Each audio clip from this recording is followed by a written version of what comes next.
Sam Seder. It's time to look in the mirror, America.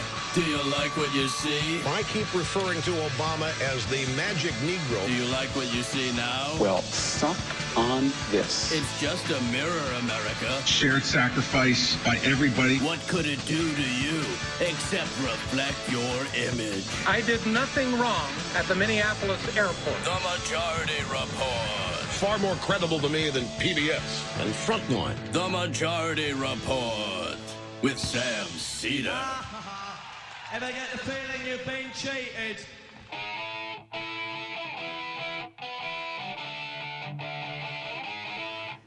It's Thursday, April 26, 2018. My name is Michael Brooks on a Michael Thursday, and this is the 5-time award-winning, Majority Report. We're broadcasting live steps from the industrially ravaged Gowanus Canal in the heartland of America, downtown Brooklyn, USA. On today's program, Daniel Marans, political reporter for Huffington Post. We're talking about Christian Dillerbrand's new proposal for postal banking, a public banking option. New results in Arizona's 8th district. Republicans hold on to a seat, but another very significantly decreased margin. And are the Democrats headed to a genuinely progressive position and to victory or not? All that and more with Daniel Marans. Plus, Ronnie Jackson withdraws as Trump's nominee to lead Veteran Affairs, and the CIA refuses to declassify more information about Gina Haspel. What a surprise. It's probably really exculpatory. Yeah, I'm sure it's super exculpatory. Maybe like she felt bad before she personally tortured people at black sites in Thailand. Scott Pruitt plans to defend himself on Capitol Hill by spreading the blame. And, which, it's a good strategy. Yeah, I was going to say, it seems pretty legit in the context of all of these people. And HUD Secretary Ben Carson, and I can't even do the impression for this because it's just so disgusting, is proposing to raise the rent of low-income Americans who receive federal housing subsidies because, of course, all that and much, much more on today's show. Yesterday, there was a good news and a bad news for Donald Trump. The good news, thank you, Kanye. Very cool. Bad news is that this tall monster, mega cuck hater, James Comey, is still on his messy chick from Jersey media tour, and Trump is super upset about it. And, like the rest of us, and this is, there's nothing Donald Trump can do that's humanizing because he's subhuman in my estimation. But I will say this. All of us, every single one of us, in times of great trial and tribulation, maybe a personal crisis, maybe the former director of the FBI has said that you conduct yourself like a mob boss and isn't entirely convinced that you don't want to get peed on by Russian prostitutes, stuff that we all go through. What you do is you go to your friends and you vent and you bond.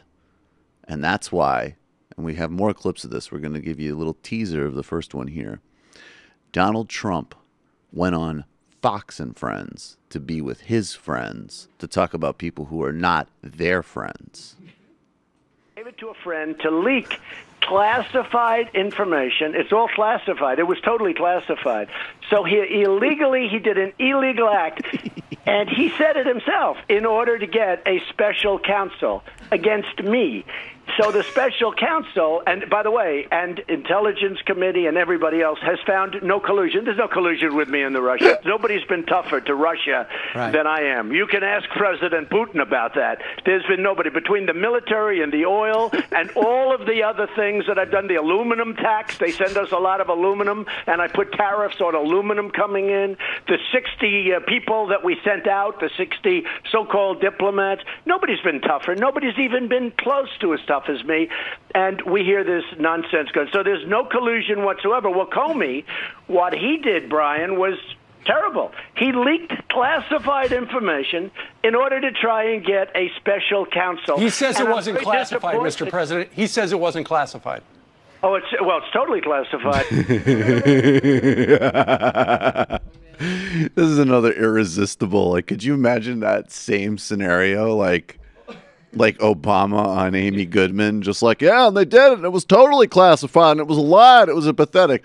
Mr. President, they say it wasn't classified. Yeah, it was totally classified. It was like super classified, XX classified.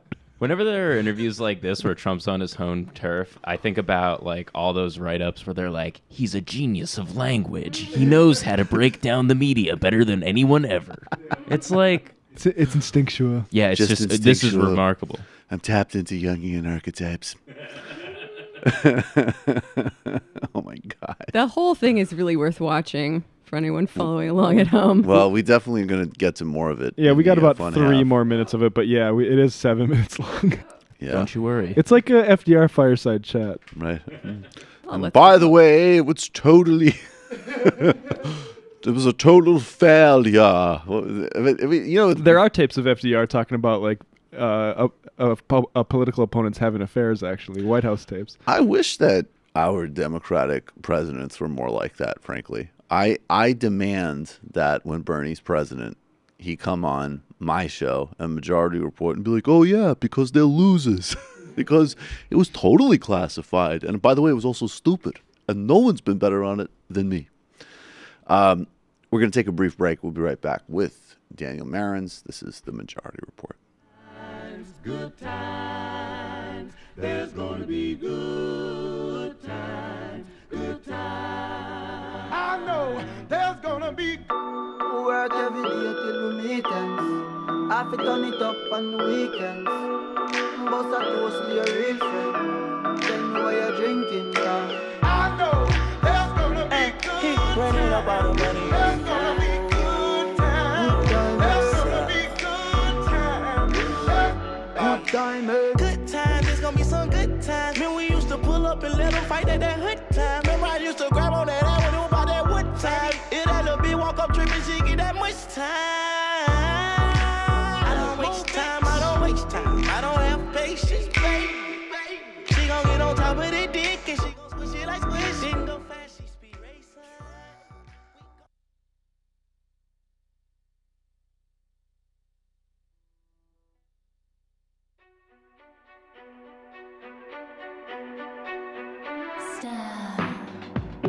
Let's take a moment. You are what you are.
There's going to be good times.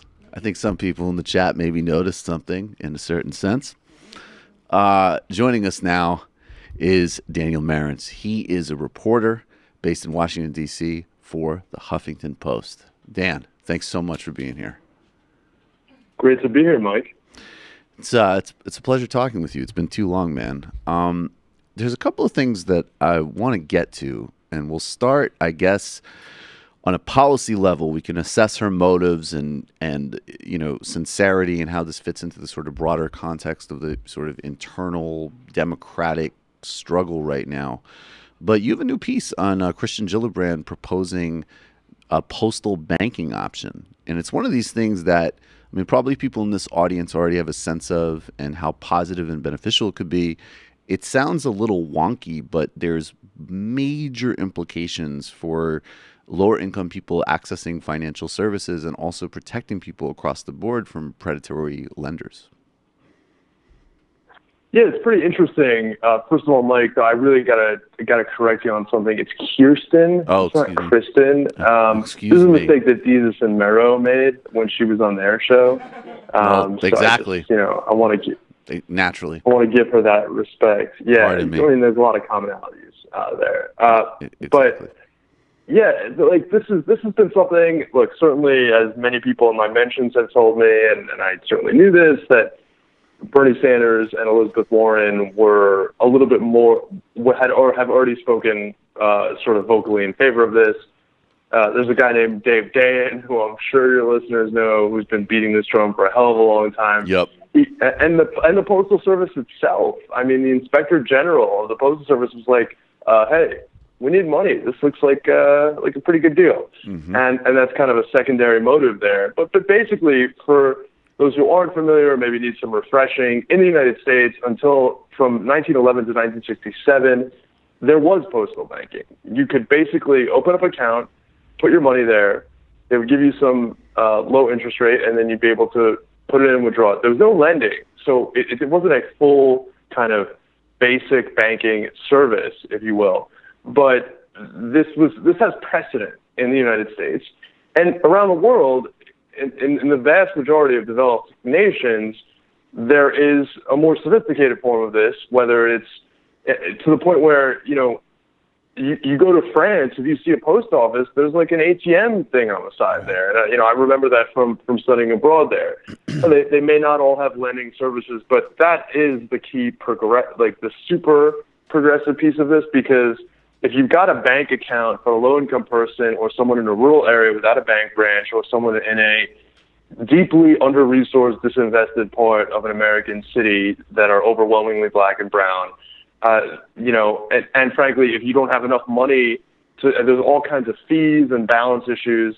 So just having a bank account, if you're quote-unquote unbanked, then it is really key, because these check cashing joints and these prepaid debit cards are basically just gouging poor people. Right. But where the lending piece comes in, and I think this is really exciting for people, because the top of the pyramid of the low-income financier vampires are these payday lenders that basically just trap people in debt through these kind of triple-digit annual interest rates, where people end up paying way more than the actual principal of the loan in interest and fees. And we're talking about people, very often, typically making in, the tens, teens, 20s, thousands of dollars a year. So if you then have a government agency that does not have a profit motive, that is still going to basically charge some interest to make it worth their while,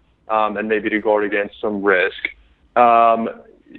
offering that service and doing it through this infrastructure that's just already out there existing, and maybe is being slightly less used, because snail mail, has taken a little bit of a downturn, not as much as people think. Right. Then it's a really nice little policy marriage, and it's got all this precedent and existing infrastructure. So it's maybe like the least pie in the sky progressive dream policy that there is. And is her legislation, we'll get to the politics of it in a minute, but is there buy-in from the David Danes of the world? I mean, my sense from your piece is that this isn't this is a solid piece of legislation. What they wrote, what the people wrote on her staff, and what she's putting forward, it's good. It isn't a sort of piecemeal version of what we're talking about. Yeah, right. It's not a pilot program. It's right. not let's do savings and deposits but not lending. So she was just like, no. I need to be able to say that I'm shivving payday lenders. And yeah, you read it and what she says to me, she's just like, fuck these people. Right. One of the fun things about her is she actually literally does say stuff like that.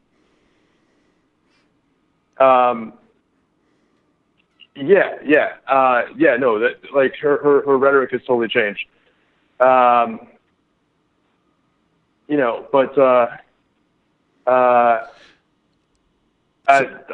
just getting chats from my editor. Yeah, but they worked with someone called Mersa Baradaran, who is a University of Georgia law professor. Yeah, we had her on the show. And so you're asking, do they have buy-in from the progressive, kind of literati, cognoscenti? I mean, she's the person. Right. She's a national authority. So I think that, the answer is yes. Right. So basically we have a situation now where, Gillibrand, Booker, there is this sort of lane in the Senate, Kamala Harris, where they're definitely reading the tea leaves and sort of moving left. And I guess the two parts of it that are interesting to me, and one is just seems like purely operational. It seems like the kind of argument about whether or not to, finding that balance basically between, the Democratic establishment has kind of pushes a narrative of don't pressure these people no matter what. We got to resist Trump. I mean, we see these talking points with regards to Cynthia Nixon and Andrew Cuomo. And then on the other hand, there's, another sort of contingent that, at times kind of won't take yes for an answer. But it seems like the basic context that now we have some other potential candidates who are more obscure, I think the governor of Montana is an example, who are sort of putting forward the more retro 1990s vintage sort of message. But these very centrist figures in the Senate are moving politically. And I guess my question is that a fair read? And then do you think, moving forward, how durable is that? With these, because certainly at least in, Gillibrand and Booker's case, I mean, these are people that have been, she represented a district in upstate New York. So she had a very different record on, guns and immigration, as an example. Representing New York, there's obviously very close ties to Wall Street and the banking industry. And Cory Booker's whole career has been underwritten by finance. So, maybe get to the sort of the dynamics of the pivot, if I'm even reading that correctly. And then more broadly, how durable you think it is. Yeah. Yeah, these are great questions, and I think these are things that sort of the rank and file progressive activists are asking themselves every day. And look, I think that there is first of all, there's one piece of this, right? As you said, have you made yourself politically relevant enough? Have you shown that these are winning issues enough, that there's a hunger for these ambitious policies, that sort of previously moderate Democrats are now saying, oh, no, yeah, that's me. And then have you shown yourself to be strong enough and politically relevant enough that they then feel obligated to sort of stick with that and deliver on it? I will say that each of these cases needs to be taken on its own, but in terms of broadly speaking, these kind of Senate Dems, and I wouldn't even call them the most centrist, but we're basically talking about this crew of people who are not Elizabeth Warren and Bernie, who are shortlisted for presidential 2020 nominations and have been talking to donors and sort of laying the groundwork. There's a couple different things here. So if someone like Cory Booker says he's not taking pharma donations and he's from New Jersey, which is a pharma hub, right, and he does it, at the time, really, and I think sincerely for political reasons, he was genuinely just tired of getting guff for it. He maintained that he could maintain his independence about it, but he doesn't actually say like, I've changed my mind and taking money from pharma is bad. He said that, it was a distraction. And I've actually heard him say that personally. But the thing the dynamic that changes here is that you have a guy like Connor Lamb, who again is also an interesting test case in that special election in Pennsylvania. He raised $4 million just online. Yep. So there is an infrastructure component of this where the risk is lower on the push side. So I don't think that if you're Cory Booker and you've dug in on this, that there's a universe where you're so desperate for that cash that it makes sense to flop back, if you know what I mean. Yeah. Frankly, you just don't even need the cash as much anymore because you can shake the activist money tree. And the activists aren't going to give you that money unless you do things like saying, I'm not taking pharma money.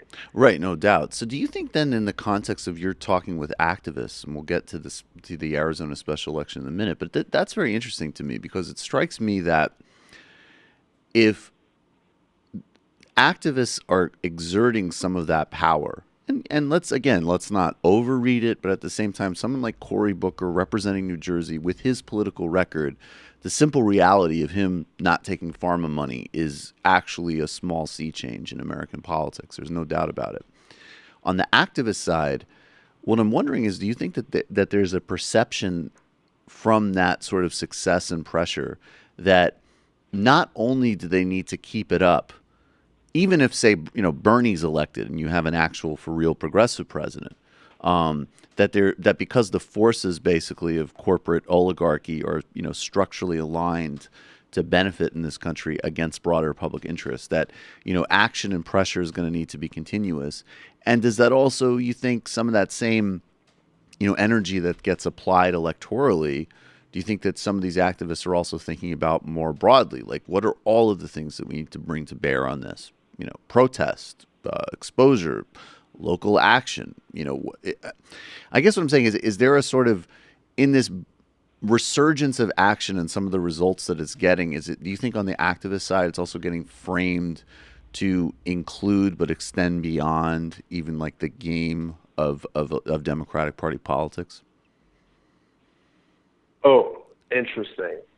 And yeah, I don't know the answer to that. Yeah. I can tell you that some of that's certainly the labor fight in Arizona, for example, so that it cut the other way. Yep. Where activism on a non-electoral issue had electoral spillover effects for Democrats there, and probably will continue to do so if they can keep this heat going. And there have been a number of Oklahoma state legislature seats that have flipped even before the Oklahoma teachers strike, where that was a factor very clearly.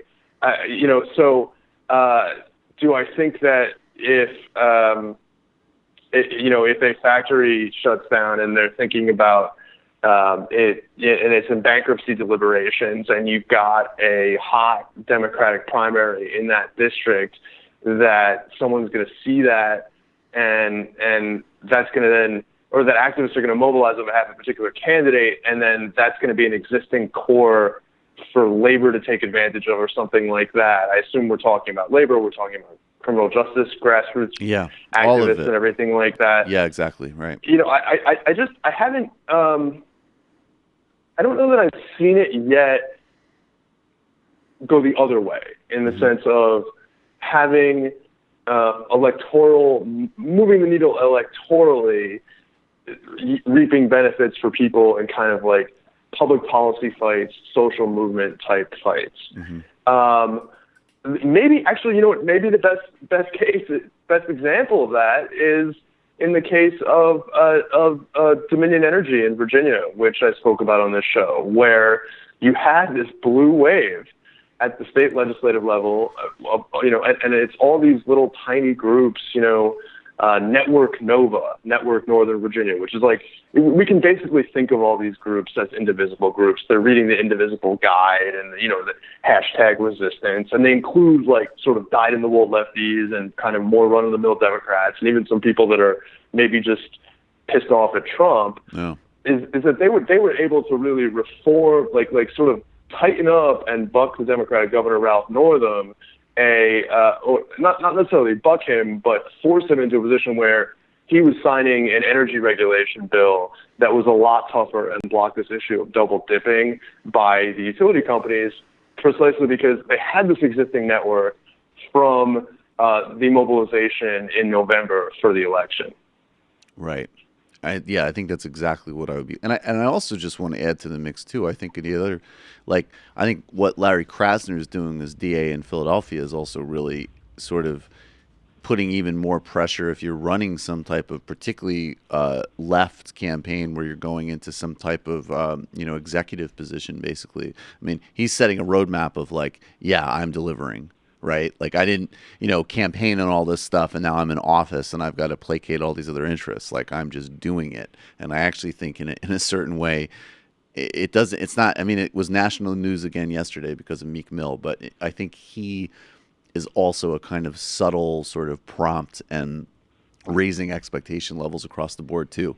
But let's get to Arizona. I believe it was Arizona's 8th district. Republican there was just reelected, but a radically decreased margin. Talk about that. Who were the players? Yeah, so, it wasn't a re-elected Republican, but Republicans held the seat. It was an open seat because Trent Franks, one of the sort of staunchest abortion opponents in the United States House, an incredibly wealthy former oil executive, actually. And these are in kind of like the, I guess you could say it's an area of Phoenix suburbs. It doesn't include any of the city of Phoenix, but it's Phoenix suburbs that include places like Sun City, which is basically like a planned golf course community for people 55 and older. So we're talking about generally middle class to wealthy retirees. The type of place that like Jamie on our show is planning on retiring to. A Arizona built golf course. Yeah, it sounds like me. Yeah. Very eco. Yeah, very eco. Because Arizona has a ton of water, right. And it's great to play golf there. Right. Yeah, so Super it's actually sustainable. called Sun City, which has South African parallels. I know you'd appreciate. Michael. Yeah, exactly. I did notice that. That's kind of terrifying. Yeah. What do we call this place that we want to exclude minorities from and have a man-built white golf course closed city on? What was a place that people wouldn't perform at in the 80s? Oh, got it. Right. Yeah, no, it's and then they built, and there's another town called Sun City West. So, that this is kind of the character. This is not Connor Lamb in Pennsylvania's 18th, where the kind of grandpa figure of organized labor, just, you can still occasionally get him up off the couch, right. Metaphorically speaking, like labor wasn't really a factor. It was also not a very diverse district. But you've got old folks, and you've also just got like some ordinary people, some of whom probably don't always vote in elections like this. And Trent Franks had to resign in December in disgrace, really at the urging of Paul Ryan, because he apparently pretty creepily approached at least one of his female staff members about being a surrogate mother for him and his wife. Oh, he was the surrogate mother guy. Oh, okay. Right. And he's like this extraordinarily wealthy oil multimillionaire. So he was just like, I'll give you $5 million. And maybe the creepiest part of it is that, and that there was apparently more than one conversation about this, but apparently like one of the creepier parts was it wasn't exactly clear whether he wanted it to be like a sperm donor type situation or just like a handmaiden sort of thing, Handmaid's Tale. Yep. Where the Bible says you can be my concubine, just to carry my child. It's in the Bible. Right. Yeah. And so, whatever, that has all the different implications. He's like the 40th House Republican to to either announce they were retiring or resign suddenly this year. And basically, the Democrats had their own little primary. Actually, and this is something I didn't really write about at all, but there was a transgender woman, Breonna Westbrook, who's also a car salesperson, who apparently some activists credit her for pushing Hero Tipernini, the physician and healthcare advocate, ever so slightly to the left, though, I've heard that disputed. And so you have this candidate, someone who immigrated with her family from India at the age of 3, grew up in Ohio, has been living in this district, though, for 21 years, public school parent, and was an emergency room doctor until about 10 years ago. And as Republicans point out, she was sued for malpractice. Frankly, that's like pretty common, I think. Yeah, that's not. I'm a fan of the trial lawyers in a lot of ways, but I mean, if you're a doctor getting sued for malpractice is not. Yeah, that's actually fairly typical. Doesn't mean maybe she did do something wrong, but that doesn't stand out. Right. And it's pretty ironic that Republicans like who doing everything to make sure that people, doctors, insurance companies, and hospitals can do whatever they want. It's a pretty rich line of attack for them, but whatever. Yeah. Right. Totally. And, so they had this whole thing like, oh, she's appearing in scrubs in her ad. It's like, gotta dust those off, but whatever. And then they had this, since then she had been working for a nonprofit sort of advocating cancer research in her, still using, her doctor capacities. And she was running against a conservative former state senator, kind of like a very, I think, very typical post-2010 sort of, and I think that I'll look to see exactly when she came in to office. But, this was someone who, to me, represented so she had been a member really since 2009, so not exactly the Tea Party wave, but extremely conservative, tied to conservative billionaire money for sure, was the lead sponsor of a private school voucher bill in the Arizona State Senate, sort of the whole 9 yards, anti-abortion, very much embodies the Obama-era red state, just gut state government public spending attitude, and just to cut taxes and to privatize things. Right. And so it was a matchup between Hero Tipernini and Debbie Lesko, and this conservative person. And I think what was so interesting to me, and I didn't, it wasn't necessarily the headline of my coverage, but when you're looking at, as I really do in everything that I look at, the sort of Overton window, the acceptable policy discourse window moving in the United States, here you had someone, Dr. Hero Tipernini, someone who was a physician running in a district that Trent Franks had won by like 35% the last time he ran. It was almost, I think the nominee against him in 2016 was a Green Party member. I mean, the Dems hadn't even nominated anybody. That's how ridiculous this district was. Right. And Trump won it by 21 points. So there was some, you often see this phenomenon of like, clearly there were Republicans who couldn't stomach Trump in that district. But still, you're talking about a very, very conservative district. You're not even really talking about a working class one in like the Rust Belt or something like that, where you can kind of do a jujitsu sort of move. Right. This was, and she basically said, look, I'm a doctor. I've seen how medical healthcare is practiced in this country, and I just don't think that the private insurance companies are going to get their act together unless we create real competition, and real competition would include a public option for all, a Medicare buy-in option. Right. And to me, that was remarkable because she identified as a moderate Democrat. She told me this. She's like, oh, I'm a moderate Democrat. I'm data-driven. I'm a scientist.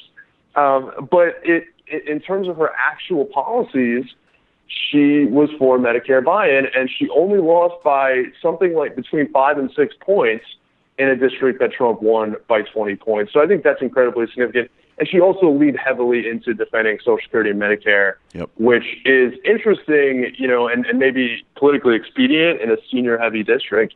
But as you know, 5 or 6 years ago, that's not even happening in a district like that. That's not something that Democrats were embracing. Not at all. So, so the kind of 3 big lessons that I'm hearing are like, first, yes, this isn't the type of district where, you can sort of make just run a Bernie-style campaign, or even in Conor Lamb's case, yes, he was right on guns, on abortion, which are, and even on abortion, he wasn't actually running on legal, on making it illegal. He was actually just culturally signifying that he's personally opposed, but not actually in any way committed to changing the legal status of abortion. But and I remember I was on a panel on some a TV show after this, and the Republican guy was all over the place with, well, this was an anomaly, and Conor Lamb was. He was anti-Pelosi and anti-guns and pro-guns and blah, blah. And I was like, I basically said, dude, he was talking about labor unions raising wages and social, like that was his campaign. It was actually all economic populism, and that made a big difference. But this wasn't that kind of district at all. There wasn't you called it the this sort of move of the judo move. But then at the same time, like, what is defined as moderate is getting really radically expanded. And I think, the irony of it is if you go back to Obamacare, even people like Jacob Hacker at Yale, right, they really were saying that basically, like, yes, the public option is a thing that good, at least like actual liberals want because they care about public delivery and they understand that the healthcare industry is dangerous and pernicious. But the way this thing is designed and the complexity of it, a major part of it stands on having a public option. So it is interesting that she's just sort of going back in some ways to just that, like a genuinely data-driven position. Not one that sort of talks data, but actually just sort of is political amelioration. Like that's actual data. If you want to pursue that kind of approach to healthcare, of sort of a managed care, regulated, competitive market, it's not going to succeed without a public option. Yeah. I mean, it's pretty interesting, and you can then say if you make it like sort of like this is just an option, you don't need to talk about the price tag either. Right. It was sort of interesting to hear because it's then just like, oh well, people will just pay premiums like into it. She wasn't talking about it like being the same exact Medicare program for those people. But the Republicans were kind of interesting on this because they saw this as like a huge soft underbelly. I mean, they leaned hard into, like, I mean, her opponent was like, basically, you're Bernie Sanders. I mean, she literally said that in a televised debate. Mm-hmm. And all the experts say Bernie Sanders' Medicare for All plan is going to cost $32 trillion. And the NRCC, which elects Republicans to the House, was telling me like, we're stomping out single payer. This is just another. She'll be the first single payer advocate to lose, but certainly not the last. Do they say it like that too? Yeah. Well, I mean, it wasn't like Bradley Whitford and Billy Madison, but or Jay Moore. I forget who the actor was, but it was Moore. Like, yeah, right. But like it was like it was literally a quote like that. I can't even. I don't have it in front of me, but it was like she'll be one of many single payer advocates, and it's just like. Okay, so they're reduced to talking to everything like single payer, and I didn't even heard like Conor Lamb, who wasn't even talking about a Medicare buy-in. They like in his I heard like the state Republican Party chair at some event there being like, it's socialism, single payer, and sanctuary cities. It's like nah, like it just it doesn't resonate when it's clearly not true. But B, maybe it just doesn't resonate. And, I think a really interesting test case of this, Michael, will be races like Randy Bryce's. Because Randy Bryce is interesting in that he's running in a difficult district. I think prior to Ryan's resignation, it was even higher, like more difficult. I'm sure that he and his campaign wouldn't even like me saying this, but I think in some ways a lot of the establishment support that he got was about giving the middle finger to Paul Ryan, and that he's getting support from everyone, right? He's got NARAL, he's got now the DCCC and Citizens United. These are groups that are more associated with the establishment arm.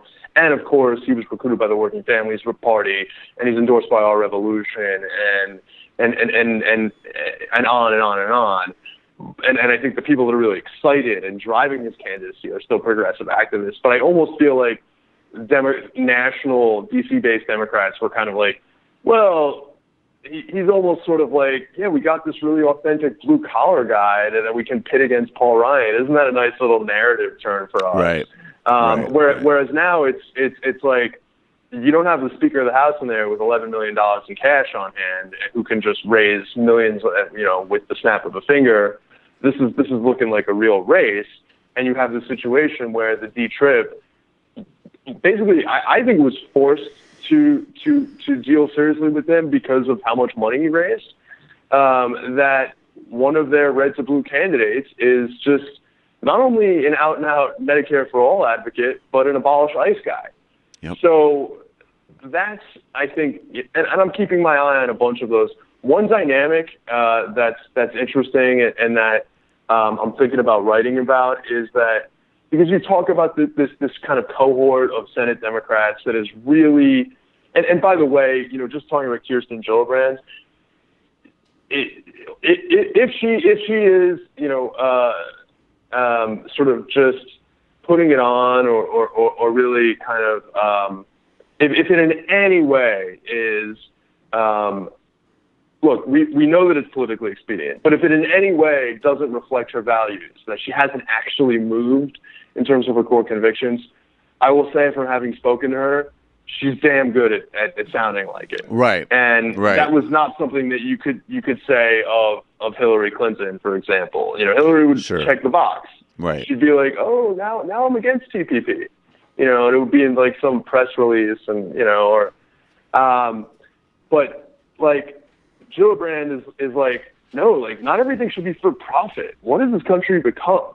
So, I mean, she was saying things like that to me. I mean, that's pretty remarkable.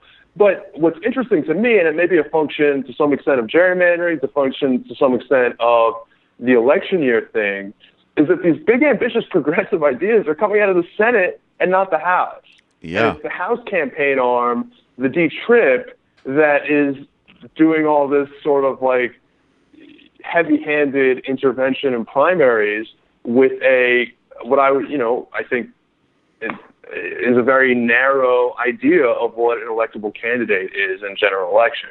To be fair, as I know, this is an election year for the entire House, right? This is not every 6 years. I mean, a lot of these people have a little bit more leeway, right? And they're dealing with Republican gerrymandered districts, but it just seems like when you've got Hero Tipperninney, who, for all of the challenges that she faced in the district, and frankly, for better or for worse, the attacks that they were able to land against her, from her personal and professional history. And again, I don't put any stock in them, but those were things that maybe someone like Conor Lamb didn't have working against them. Right. You have her coming within 5 points on a Medicare buy-in, and House Democrats are like, nah, we got to run, like a veteran who hates deficits. Right. And I mean, it's just amazing. Like they're sort of like, I don't even know what the appropriate, they're sort of like, they're almost like, can we get like Coolio on this song? He's hot in the streets right now. I mean, they're just stuck in this incredible time warp. Yeah, it's very, very 90s. I guess last, I just want to touch briefly on, because speaking of 90s, Andrew Cuomo. Cynthia Nixon, I mean, she's come out of the gate much stronger than I expected. I do think with Gillibrand, I want to bring her in this. Like, look, I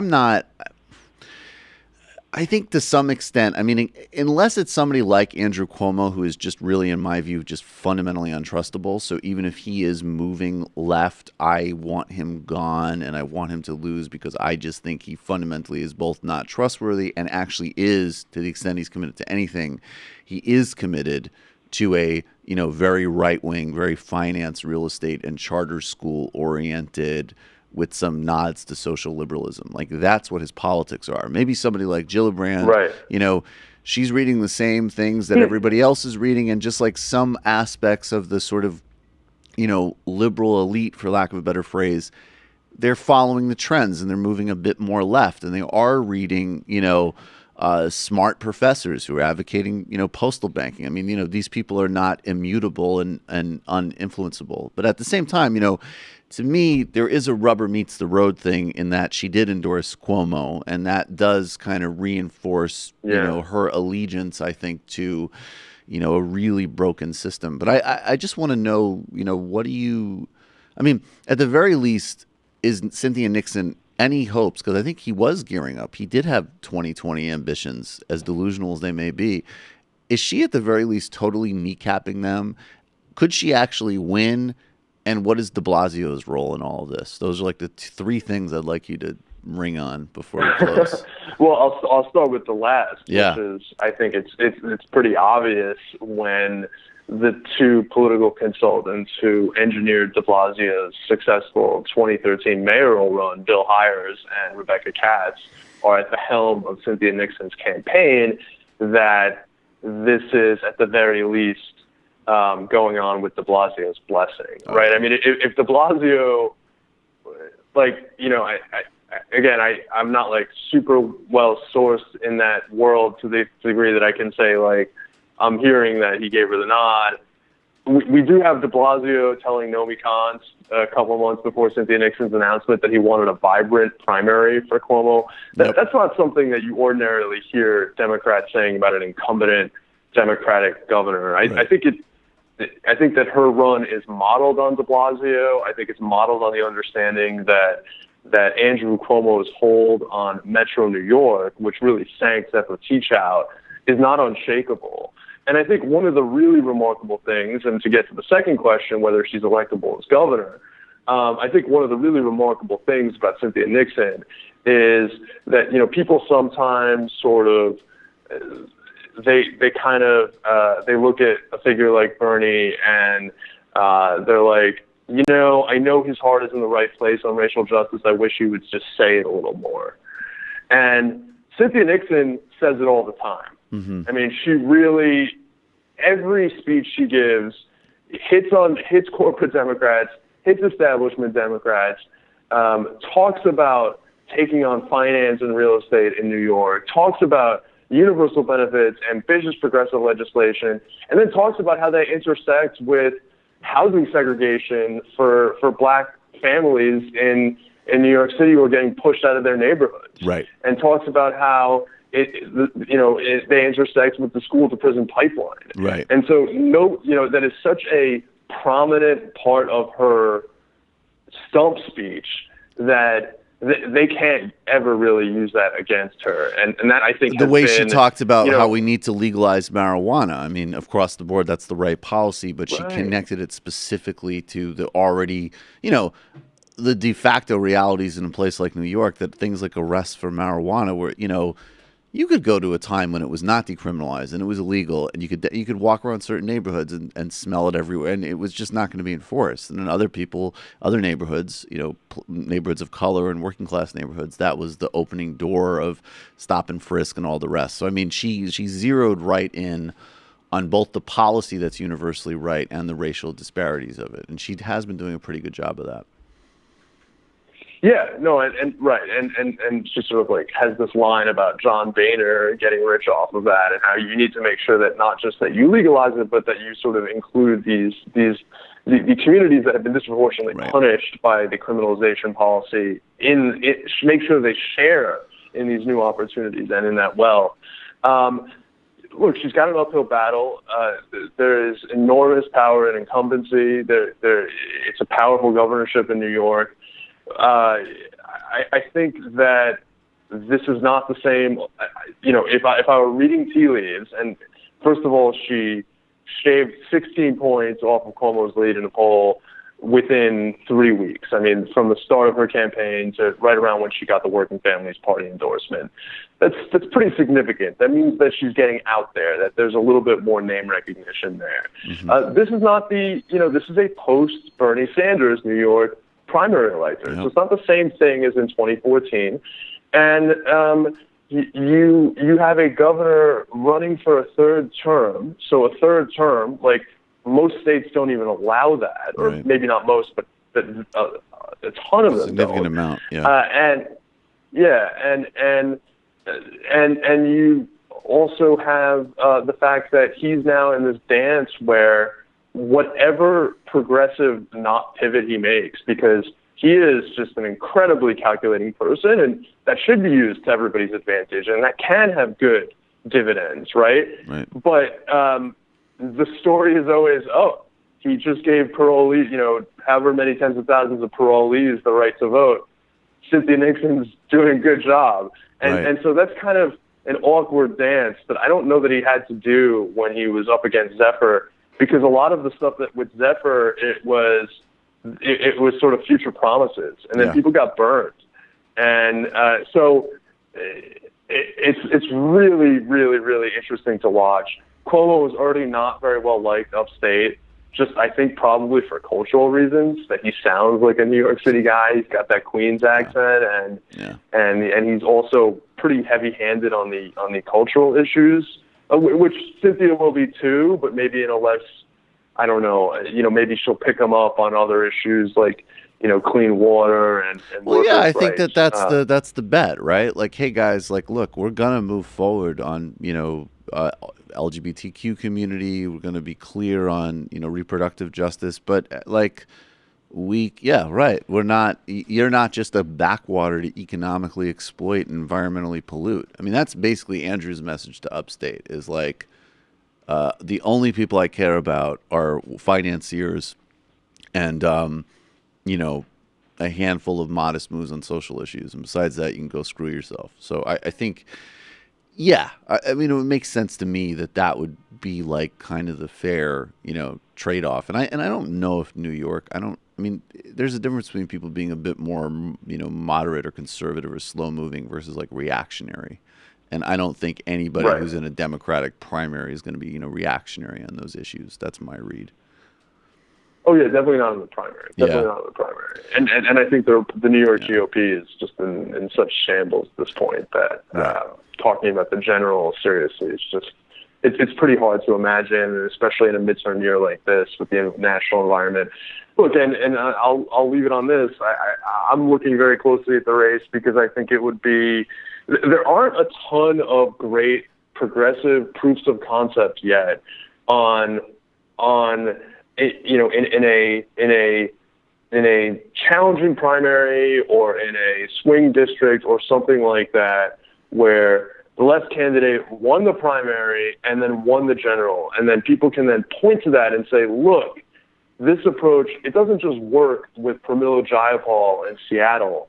It works in the Phoenix suburbs. It works in the entire state of New York with all of the financial interests, with all of the rural voters. And so that's what people need to be looking for. And I think to your point, to what you were starting to say, Michael, the potential trap that progressive activists could fall in the carrot and stick dance that they're trying to do is that there's just not enough carrot. Mm-hmm. And when you elect leaders and you show them that you can elect them, that's a carrot. And when you tell Cory Booker, like, I'm going to stop making snarky tweets about you because you're moving in the right direction and I will take yes for an answer, you're also showing power because you're showing that when people do the right thing, there's a reward for them. And so there is a danger in being too tough. It's got to be balanced. Got to be tough, but you got to be nice. Daniel Marans, that was you. I beard you on that one, dude. Daniel Marans, that's awesome. Huffington Post, political reporter. Look forward to talking with you again soon. Next time on TMBS, man. All right. Thanks a lot. Talk soon, Mike. Take care. All right, everybody. No, on principle, I'm not going to do that.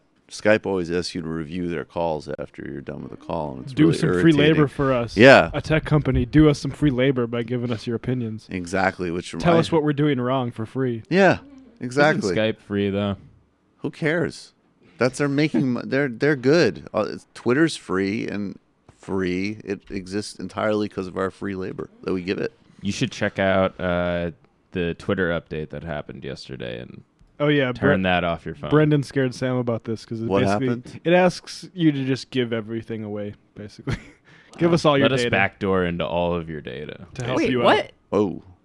Yeah, Did you see the update, the mobile Twitter update? I didn't get the mobile Twitter update yet, no. I got it yesterday after Brendan told me about it. I'm such a social media cuck. I just say yes to everything at this point in time. Like, there's nothing I can do. What am I going to do? back. Not tweet? Psh. Well, I mean, no, on this update, they still let you tweet, but they're basically like, let us backdoor our way into all of your like Twitter information. Why would anyone say yes to that? Well, why did you? Because you just click yes. You remember? Yeah. I haven't yet. It's really because easy I can't to change fit updates on my phone right now. It's on its last legs. The step that I made, to the extent any of these things matter, and it's actually been great. I don't use Facebook that much anymore, anyways, but deleting all Facebook apps from my phone is a massive improvement. It's probably a good idea. Oh, it's definitely the a messaging no-brainer. app, because that thing is insidious. No, the messaging app is poison, and it's What is it? great to not have anything on there. What is it about the messaging app? I forget. I use it for Maybe I'll people look that it I up. don't text. Oh, really? Yeah. There's some. Yeah, I insane, honestly don't stuff remember on the specifics of Like it, my but it roommates. was like sort of shockingly intrusive. It was like above. It was like in that particular Facebook fashion when they're like, Silicon Valley is like the stalker economy, and we're like, we're outside your window. Like, we're the guy in the boombox. The other companies like just sort of know your subway routes and are following you from a respectable distance. We're right outside of your window To help with connectivity. To help with connectivity. Well, my Exactly. phone will be in airplane mode for the entirety of the 24-hour drone concert that I'm attending Sweet. this weekend. Very Emergencies only.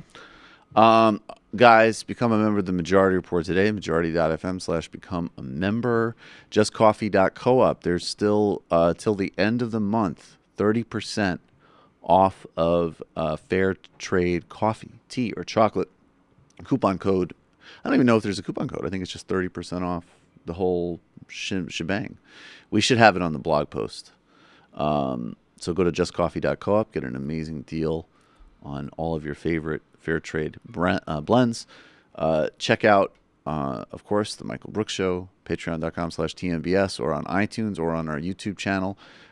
Jamie Peck Patreon, and Jamie Peck. Was there a new Antifada that dropped? Yes, when? yesterday. Sweet. I'm very excited about it. And it's now that you can get that on iTunes as well. Yes. Perfect.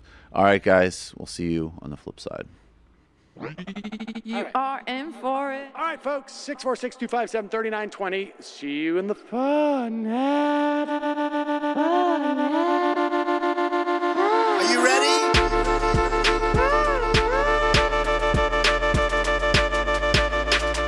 Who sent us this?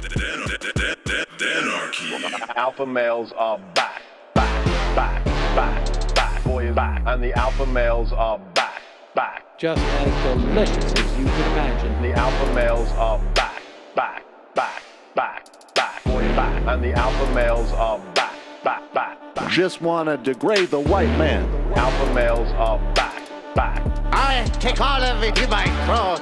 Alpha males are back. Almost says what? The alpha males are back. You are a madman. And the alpha males are back. I am a total cunt. Can we bring back DJ Danergy's song, please? Yeah, or a couple of them. Just put them in rotation. DJ Danergy. Well, the problem with those is they're like 45 seconds long, so I don't know if they're enough of a break for people. That's fucking nonsense. Hey, folks, reminder. I do not have Parkinson's. And the alpha males are Psych. Fuck 'em.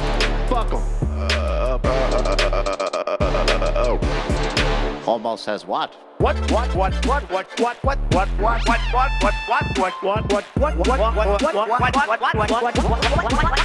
says what?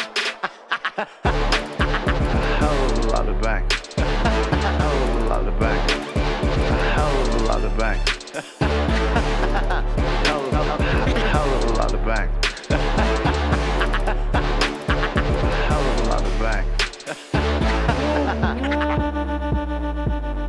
All lives matter. Have you tried doing an impression on a college campus? I think that there's no reason why reasonable people across the divide can't all agree with this.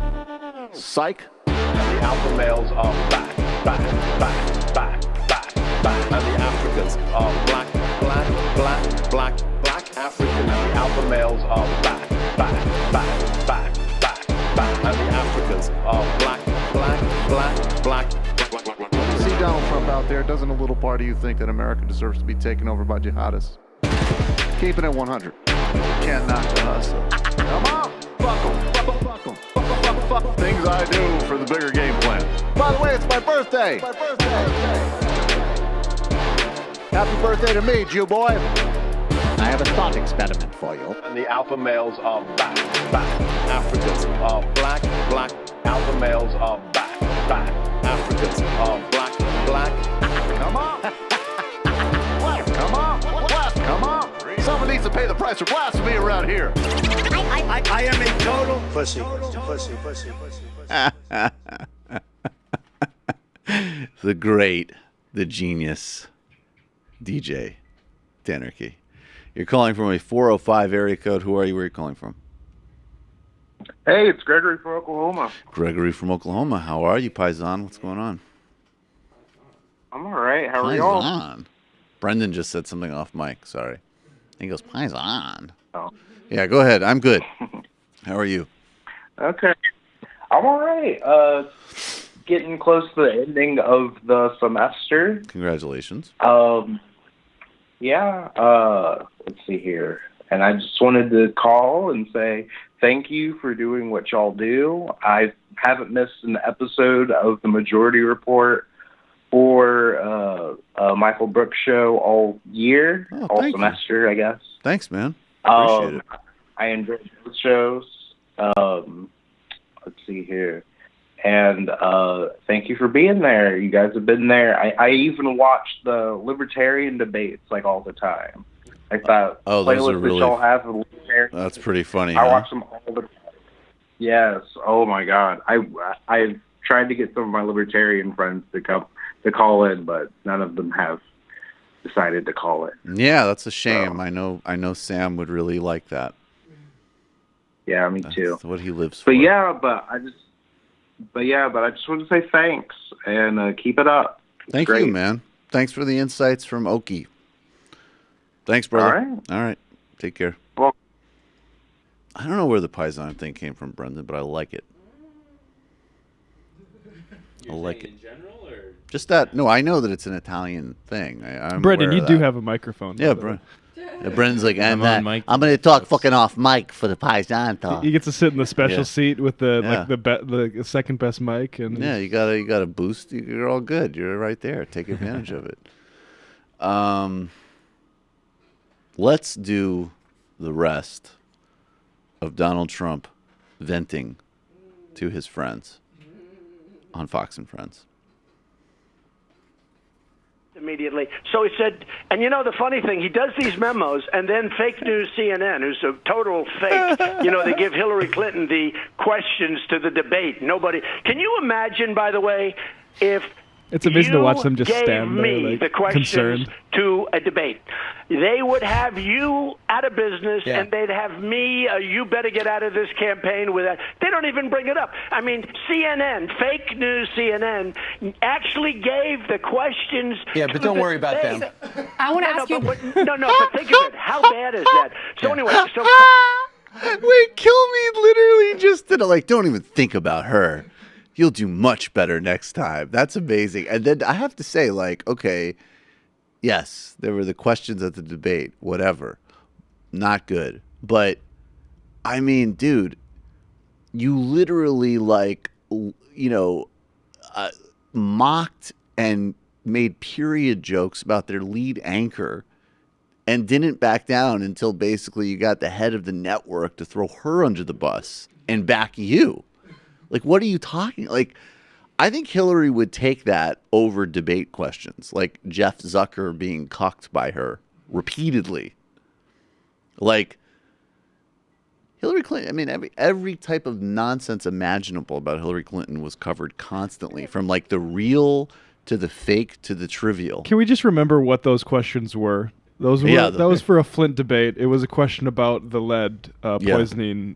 So thanks for the heads right. up. I mean, I remember. I look, of course, like I'm Bernie bro till I die. But like Bernie's gonna be like, oh no, they're gonna talk about the major issue in the town we're in. We're doomed. I was hoping she'd overlook that, you dummy. God you idiots! Damn it. You told her that question. She was gonna get blindsided. You pricks. Actually gave the questions. Yeah, but don't worry about them. No, but think of it. How bad is that? So anyway, so Comey leaked, and by the way, also, what he did with CNN in order to placate them, you saw that whole scenario. This is a big mistake, this book. He is guilty of crimes, and if we had a Justice Department that was doing their job, instead of spending It's your $10 Justice billion Department. Mr. President, you're the You're Republican right, in you're charge. right, you're You've got right. a Republican But running here's it. why I answer this all the time. Because of the fact that they have this witch hunt going on with people in the Justice Department that shouldn't be there, they have a witch hunt against the President of the United States going on. I've taken the position, and I don't have to take this position, and maybe I'll change, that I will not be involved with the Justice Department. I will wait till this is over. It's a total... it's all lies, and it's a horrible thing that's going on, a horrible thing. And yet I've accomplished, with all of this going on, more than any president in the first year in our history. And everybody, even the enemies and the haters admit that. More than any president in the first year, by far. If you look at regulations and the big tax cuts and Judge Gorsuch, so many things, and many other judges. Judges are big but deal. the big thing, the tax cuts, the regulations, nobody's done what we've done, what I've done, despite what's going on. So I'm very disappointed in my Justice Department. But because of the fact that it's going on, and I think you'll understand this, I have decided that I won't be involved. I may change my mind at some point because what's going on is a disgrace. It's an absolute disgrace. And by the way, the only collusion is the collusion with the Democrats and the Russians. You take a look at what's going on there. They wouldn't even give their server, the DNC, Democratic National Committee, wouldn't even give its server to the FBI. So what kind of an FBI? They break down doors for Paul Manafort early in the morning. His wife is in bed, like at 5 or 6 in the morning, and they undo the lock for Michael Cohen. Can we just pause here to this is the President of the United States. Yeah, this guy at his most unfiltered is in charge of our nuclear arsenal, and actually, is fairly right about all of the destruction and damage he's been able to achieve in his first year in office. There's a distinct moment in that interview, too, where it's gone from we're getting good bits here for the network to this is careening out of control. Yeah, how do we get him we don't off? know Yeah, how to the redirect friends him. are it's that moment where it's whoa, I think he's had a few too many. Can you tell Trump we need to go to commercial? The friends. Yeah, that is incredible when the friends have that look, yeah. I would like to see this put up alongside a video of newscasters in North Korea, maybe talking to Kim Jong-un. Yeah, except Kim Jong-un would be compare. super, way more calm.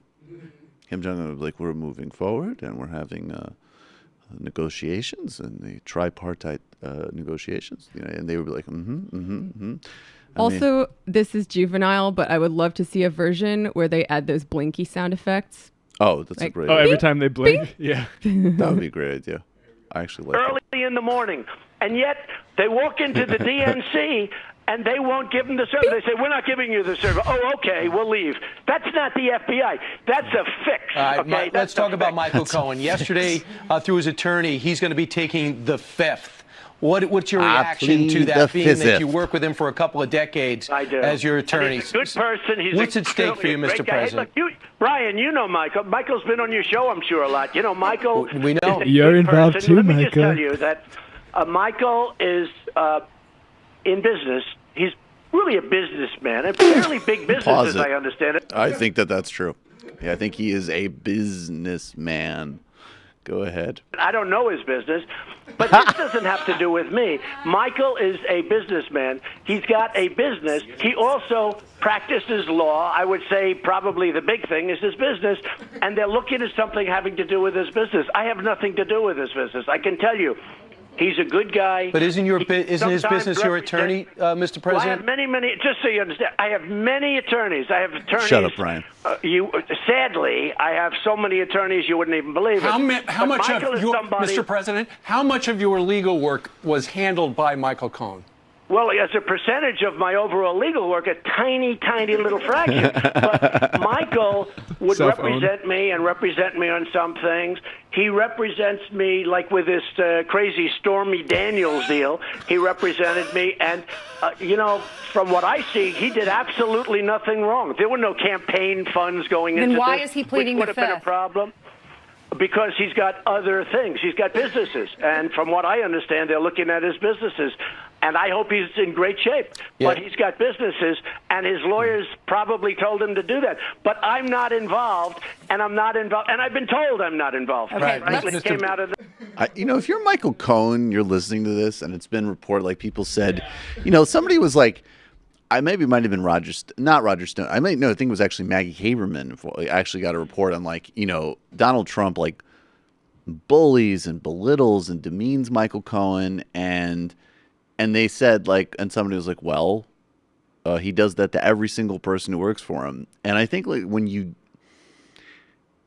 have that clip, which is just you got to be watching that and just wonder to yourself, is this really somebody that, as this heat comes in, that I actually want to get out of the way for? And it's also he has a business where he pays off porn stars. I don't know. Totally uninvolved. It's a great line of work. It's a great line of work. And then something apparently maybe the fascinating thing about Michael Cohen's career is the extent to which he has been involved with people who've gotten drawn into criminal probes, and he hasn't himself. And I would speculate, again, I have zero idea, but he is close to Felix Seder. And we know that Felix Seder has worked as an informant. And we know that Felix Seder has connections to, obviously very much to Donald Trump, and also, just Russian gangsters. Guys, that's the story. This is a mafia story. And you look at that with Michael Cohen, you say, well, how could somebody who is at all of these different grids and points, and I have no idea, but I would wonder, has he also been somebody who's sort of spread information around? I have no clue, but it's uncanny. If you look at his career, take an even cursory glance at it, it's mind blowing that this is the first time that he might actually directly face legal jeopardy himself. It's insane. The bit where Trump goes, why is he pleading the fifth? It's because he has other things that have nothing to do with me, is a brilliant legal strategy. That is awesome. When Nixon was going after Whitaker Chambers for having communist friends and Alger Hiss, Whitaker Chambers should have been like, Alger Hiss has other things going on. Alger Hiss has so many things going on, you couldn't possibly keep track of them. Look, Alger's a nice guy. Maybe he committed treason. Either way, it has nothing to do with me. But he's a great guy. I hope he's got it all unnoted, but I'm not involved. And I've been told I'm not I've involved. I've been told that I was not involved. Hey, I hope he wasn't passing secrets to Stalin. That might be a difficult thing, but he's a very good guy. I know him in a certain sense. I have nothing to do with the bad stuff, and we'll see. And I've been told that we'll see. By the way, we have a compilation of Trump talking about pleading the fifth. Okay, please, let's enjoy that.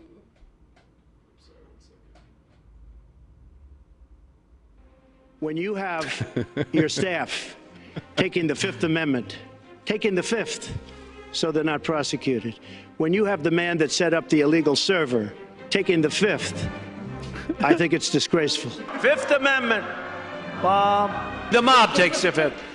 If you're innocent, why are you taking the Fifth Amendment? Fifth Amendment, horrible. Horrible. He pleaded the fifth, and that was the end. We never heard about him again. This is like Watergate. Only it's worse. Because here, our foreign enemies were in a position to hack our most sensitive national security secrets. Hey there, I'm Chris Hayes from MSNBC. Thanks, Chris. Keck. Oh, that was really good. He's great. Oh, man. Great. What do you think Cohen says, or like his lawyers say, when Trump keeps going out and is like, attorney-client privilege, but I know nothing about that, and it's like just making their job that much harder. Wasn't he supposed to not like know about the Stormy stuff? Like, wasn't there supposed to be some separation between Cohen and the Stormy Daniels? See, what happens is in life, if you're a man of the world, you have unprotected sex with porn stars, and then if you have legit friends, they pay them off for you if it might be embarrassing, or as an example, threaten your prenuptial agreement. And that's what lawyers do free of charge and without, and by the way, not only free of charge, they also have the goddamn decency to not tell you about it. And I know Michael Cohen didn't go to like a top 500 law school, but he still had enough legal training to know that. What a good friend. Yeah. He just following his professional. I mean, and it is funny because I could care less on every, like, I don't dislike her, but I don't care about Stormy Daniels. I don't care that, like, the only thing that came out of that video for me was great new Ivanka material. But like, it does have it has a certain whiff of the Al Capone to it, doesn't it? It has like this little trivial nonsense in a life where I'm sure that he has been involved with just infinitely worse things than that. But this little nonsense might actually be what takes him down. It always is. It's really what it seems to be. On the positive side yesterday, there was much more cool stuff going on with Donald Trump. And that was Kanye West's ongoing, it started, I think, last week when he said that there was some woman who works at Turning Points USA. He likes the way Candace Owens thinks. Candace Owens, I hadn't heard of her, but apparently, she's some, like, I think she goes on Alex Jones, right? And yeah, she's Black Girl Charlie Kirk. Yeah, she's Black Girl Charlie Kirk. She's kind of doing updated sort of like, the same sort of black conservative rap for like the under 30 market. And he said, I liked how she thinks, and he went on this riff, and now it's culminated in this, which was tweeted and put on Instagram. My MAGA hat is signed, and then a bunch of fire emojis by Kanye. Now, I have always been like, Kanye's a great producer. He's a mediocre rapper, and I've never been deeply, like, I've never been interested in the melodrama of Kanye one way or another. So it is going to be kind of nice that the same like lame people who would try to convince me years ago that Kanye was like a genius or a tortured artist, they'll stop bothering me about that. I appreciate that.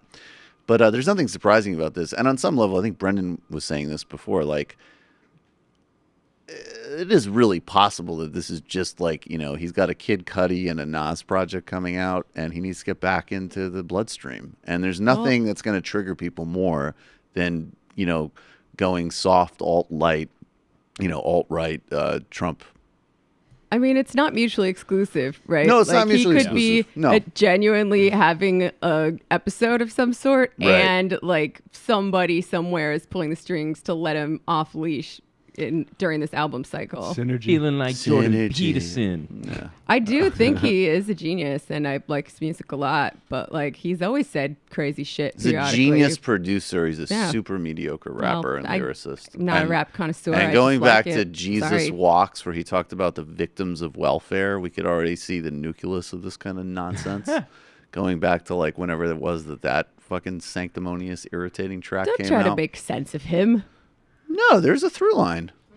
I am having a bit of like schadenfreude of all the like complex, hype beast writers that have to reconcile their I know that is pretty suck fun. office of Kanye. There was a good tweet. I feel like it was Craig T. Nelson. He had a couple screenshots of Kanye. He said, "If you can't handle me at my, Trump tweet, you don't deserve me at my Katrina statement."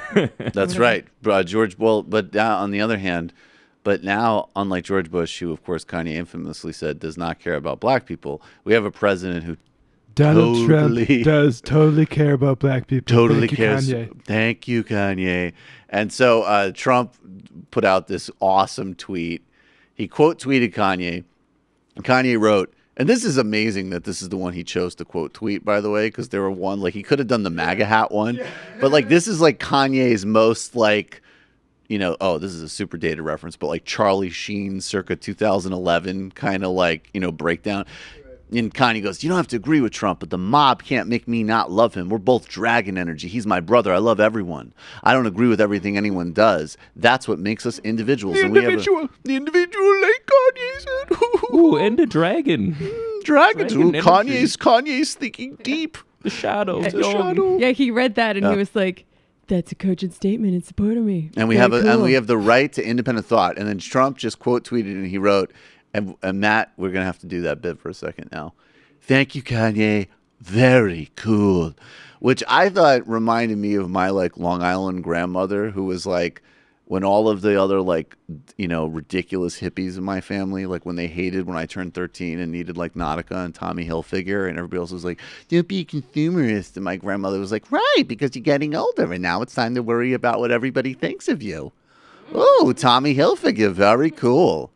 And so she reminds me of Trump, and Matt also had an insight about I thought Trump as well. It sort of reminded me of like a sort of a slightly racist dad from the middle of the country chaperoning like a basketball tournament in like New Orleans and seeing like a street performer, and like he's like getting along, and he's so excited that he's getting along with a black person but there's a very small like lexicon of things that they know how to say, and very cool is right at the top. Right, very cool. So cool. You're so cool. So cool. You are so cool. Look at that. The cool guys. They're so cool. Pass the ball. It's a team sport. God, 3 dribbles.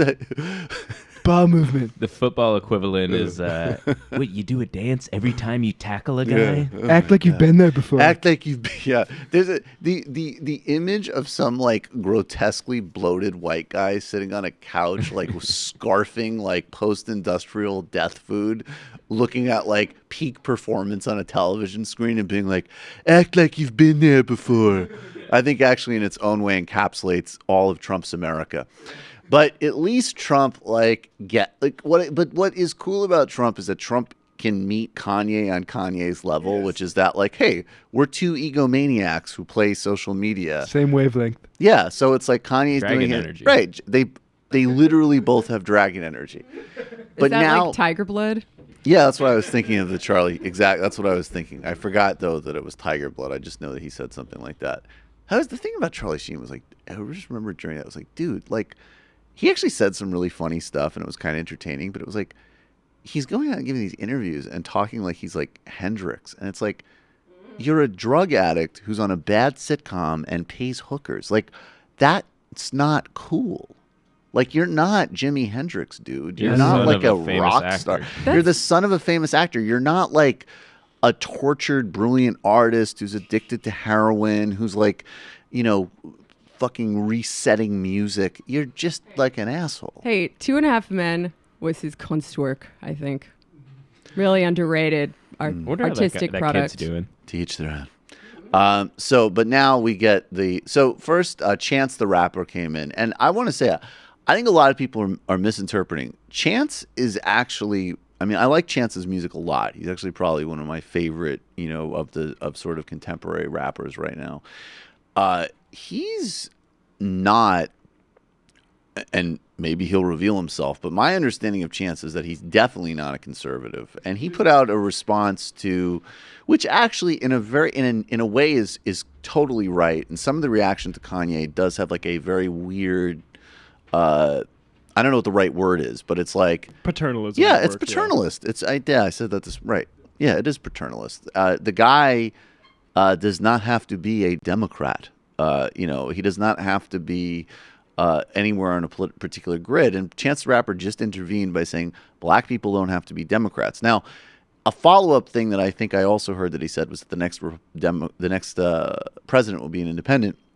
My interpretation is that Chance is a Bernie bro, not a Republican. But at any rate, like, it's a big Rand Paul. Oh wow! Don't I'm still in the party, but give me a second. Yeah, Rand Paul couldn't even pull off really cool. I had my dad's old pamphlets over here. Yeah. Oh, hey, Chance, did you know that Lincoln was a Republican? Bet you didn't know that. So So this tweet, which is just like, I think a reaction to a certain kind of paternalistic statement, and also probably the fact that, like, I mean, look, these guys are all in the same industry. Then it pivots over to like Republican lamazoid world. And David French, we did a segment on him, Will Menaker and I, for TMBS, where we set it up, Matt and I set it up by looking at all these National Review articles that David French wrote on, like, men aren't men anymore, and why can't men change oil anymore, and why are men fucking pussies? And then we went to a video clip of him speaking at some, like, conservative drone conference, and he steps up on stage and he's like, I'm at a level 400 on a battlefield whatever the fuck, and revealed himself to be like the biggest implosion of masculinity in human existence. So and he's one of these, like, the National Review wanted to float him as an alternative to Trump, which was that lasted about 6 hours. Yeah, and the big thing that we learned from that was that while he was deployed in Iraq, which I have to say, compared to all of in a way, it actually illustrates how much of like a dunderhead he is, because he actually went voluntarily, which I don't mean like. Most people who are like in the military are either making like a serious career of it or have been like circumstantially led to it. And this guy, it's like, in one hand, good for him for putting his body where his mouth is. On the other hand, like, wow, that is really a true believer, David French. So it came out that while he was in Iraq, his wife wasn't allowed to like talk with other men or something. So like the big news that came out of like David French's tour in Iraq was like, hey, I'll deal with Baghdad, but I don't want to be cucked. And so he's an idiot, and he quote tweeted Chance the Rapper. He wrote, "Okay, now SH apostrophe or SH asterisk T." Shit's getting real. Shit's getting real, but he censored himself because he's David French. And then Will Menaker responded with an amazing Joker gif. A Joker gif, which was hilarious. I don't think that Chance is saying what you think he's saying, David French. People are misinterpreting this, though. I mean, maybe we are, but like, I don't think that. But like, there's a headline there's like an op-ed on Daily Beast that's like, Chance the Rapper's wildly hypocritical defense of Kanye West's MAGA turn. Like, that's not what he's saying. That's not what he's saying. I mean, he is being trolling with coming out with that at the moment, but yeah, like, but it's also But I actually think, I don't even know if it's just trolling. That's a reaction to a stupid Daily Beast column. Like, he's saying, this guy has a right to whatever his stupid opinions are, basically. Yeah. Just like nobody else is saying, like, how can Ted Nugent be such a monumentally stupid, awful, horrible, just degraded human? He's a rock star, right? Like, I mean, it's like that's the added oomph with Kanye is that he's involved in cool music and he's black. And people are like, and he's talked a lot about racism in the past, and the Republicans are an openly racist party. Fair enough, but there is a paternalism in how people have responded to this, certainly, which is what Chance is. I think Chance could just as easily be like a straight line mainstream Democrat himself and still have the same reaction to like. You don't get to control what Kanye West says and thinks. Yeah, I mean, dunk on him and make fun of him all you want, but that's obnoxious. Yeah, I mean, you can keep the principle like fuck anybody who's a MAGA chud, like obviously. Of course. These might be some of the same people who get mad when Kanye brags about what a genius he is. Stop being so arrogant. Pass the ball. I feel like there has got to be a little bit of racism involved in that dynamic. 20 people to make one song? Yeah. Back in my day, it was just 4 guys in a room. No doubt. No, I agree. Of course, there's definitely... And I mean, Kanye's actually pointed some of those dynamics out. I mean, Kanye's kind of like... He's an insightful egomaniac who's not as educated as he thinks he is. And that's... occasionally kind of poignant. He's super insightful. I mean, we say similar things about actually Trump. They are similar. Yeah, they are. I mean, it's just that Kanye's self-made and has actual talent. Right. So there are some big distinctions there, but they are on similar wavelengths. As a fellow goth, I support him. And I hope he gets through whatever is going on with him right now. I also don't think Kanye would call it 2 Corinthians. No, I think Kanye would know exactly. No, I think like Kanye reads books. I think like Kanye is literate. You're calling from a 773 area code. Who are you? Where are you calling from? This would be Uchi Wally. Hey, how's it going, man? Good time to bring me in. I don't know if you guys noticed it because nobody follows George Bush on Twitter, but he clapped back today with a tweet that said Kanye West doesn't care about black people. Oh, wait, are you serious? No, you're not. No. That's hilarious. I was going to say, no, I could see it. Like, George W. Bush is super, like, no, what's so fun, the only thing that is genuinely fascinating to me about Bush is that he's clearly enjoying that he's getting, like, a woke renaissance. Like, that's what's really funny about it, is it's not just that he's like, yeah, I look good compared to Trump to some people, and I'm not overtly racist. He's specifically going out of his way to signify that, like, I get it. Like, I watched a clip of him, and the whole thing is just disgusting on his face that he gets these softball interviews, but they were asking about his painting teacher, and he's just like, well, she's teaching me how to be perceptive. Like, as an example, I perceive that there's no way she voted for me. And he did, like, his little shoulder laugh. And he's just, like, clearly super into, like, I hang out with artists now. Not overtly racist. So that would have been a very good tweet. If he clapped back, yes. If he did, I would have to suck it up on that one and stop being a Jacobin socialist for a second and be like, and give it a retweet if he did that. All right, what else you got in mind, man? So, that was funny. Just in passing, I'll mention the thing with the Facebook Messenger they did is they were uploading all of your call logs and contacts and SMSs. Right. To their servers whenever you had the Messenger app installed from Facebook. Yeah, they're super predatory. To close up, you got to call on the Michael Brooks show, and I was going to wait till Tuesday to call in, but I figured what the hell, I'll call in today. Mm-hmm. I can summarize the call for everybody who didn't listen real quick. As somebody was saying that they worked as a contractor for Wall Street firms, and they found it infantilizing that they provided their workers every day with on-site massages and brought them lunch every day and all that. And, it was a Silicon Valley firm, not a Wall Street firm, but yes. Oh, sorry. Yeah. Right. Yeah. Well, I think he said Wall Street, but it doesn't matter. Either way, they both do it. Mm-hmm. And I think what they're missing is I respect the opinion, but I think they're objectively wrong. I worked on Wall Street a lot. And the reason why they do that has absolutely nothing to do with infantilizing you, because that wouldn't make them any money. So why would they do that? The reason why they do that to their employees is because they just want to work you all day. Yeah, they just want to keep you in there all day, right? Exactly. The expectation is you won't go out to get your dry cleaning done. You most importantly won't step out for lunch. They'll bring you a lunch and you'll eat it at your desk. They already have you come in at 6 in the morning and leaving at 5 or 6 in the afternoon. They're not interested in infantilizing you. They're interested in pimping you as hard as they can.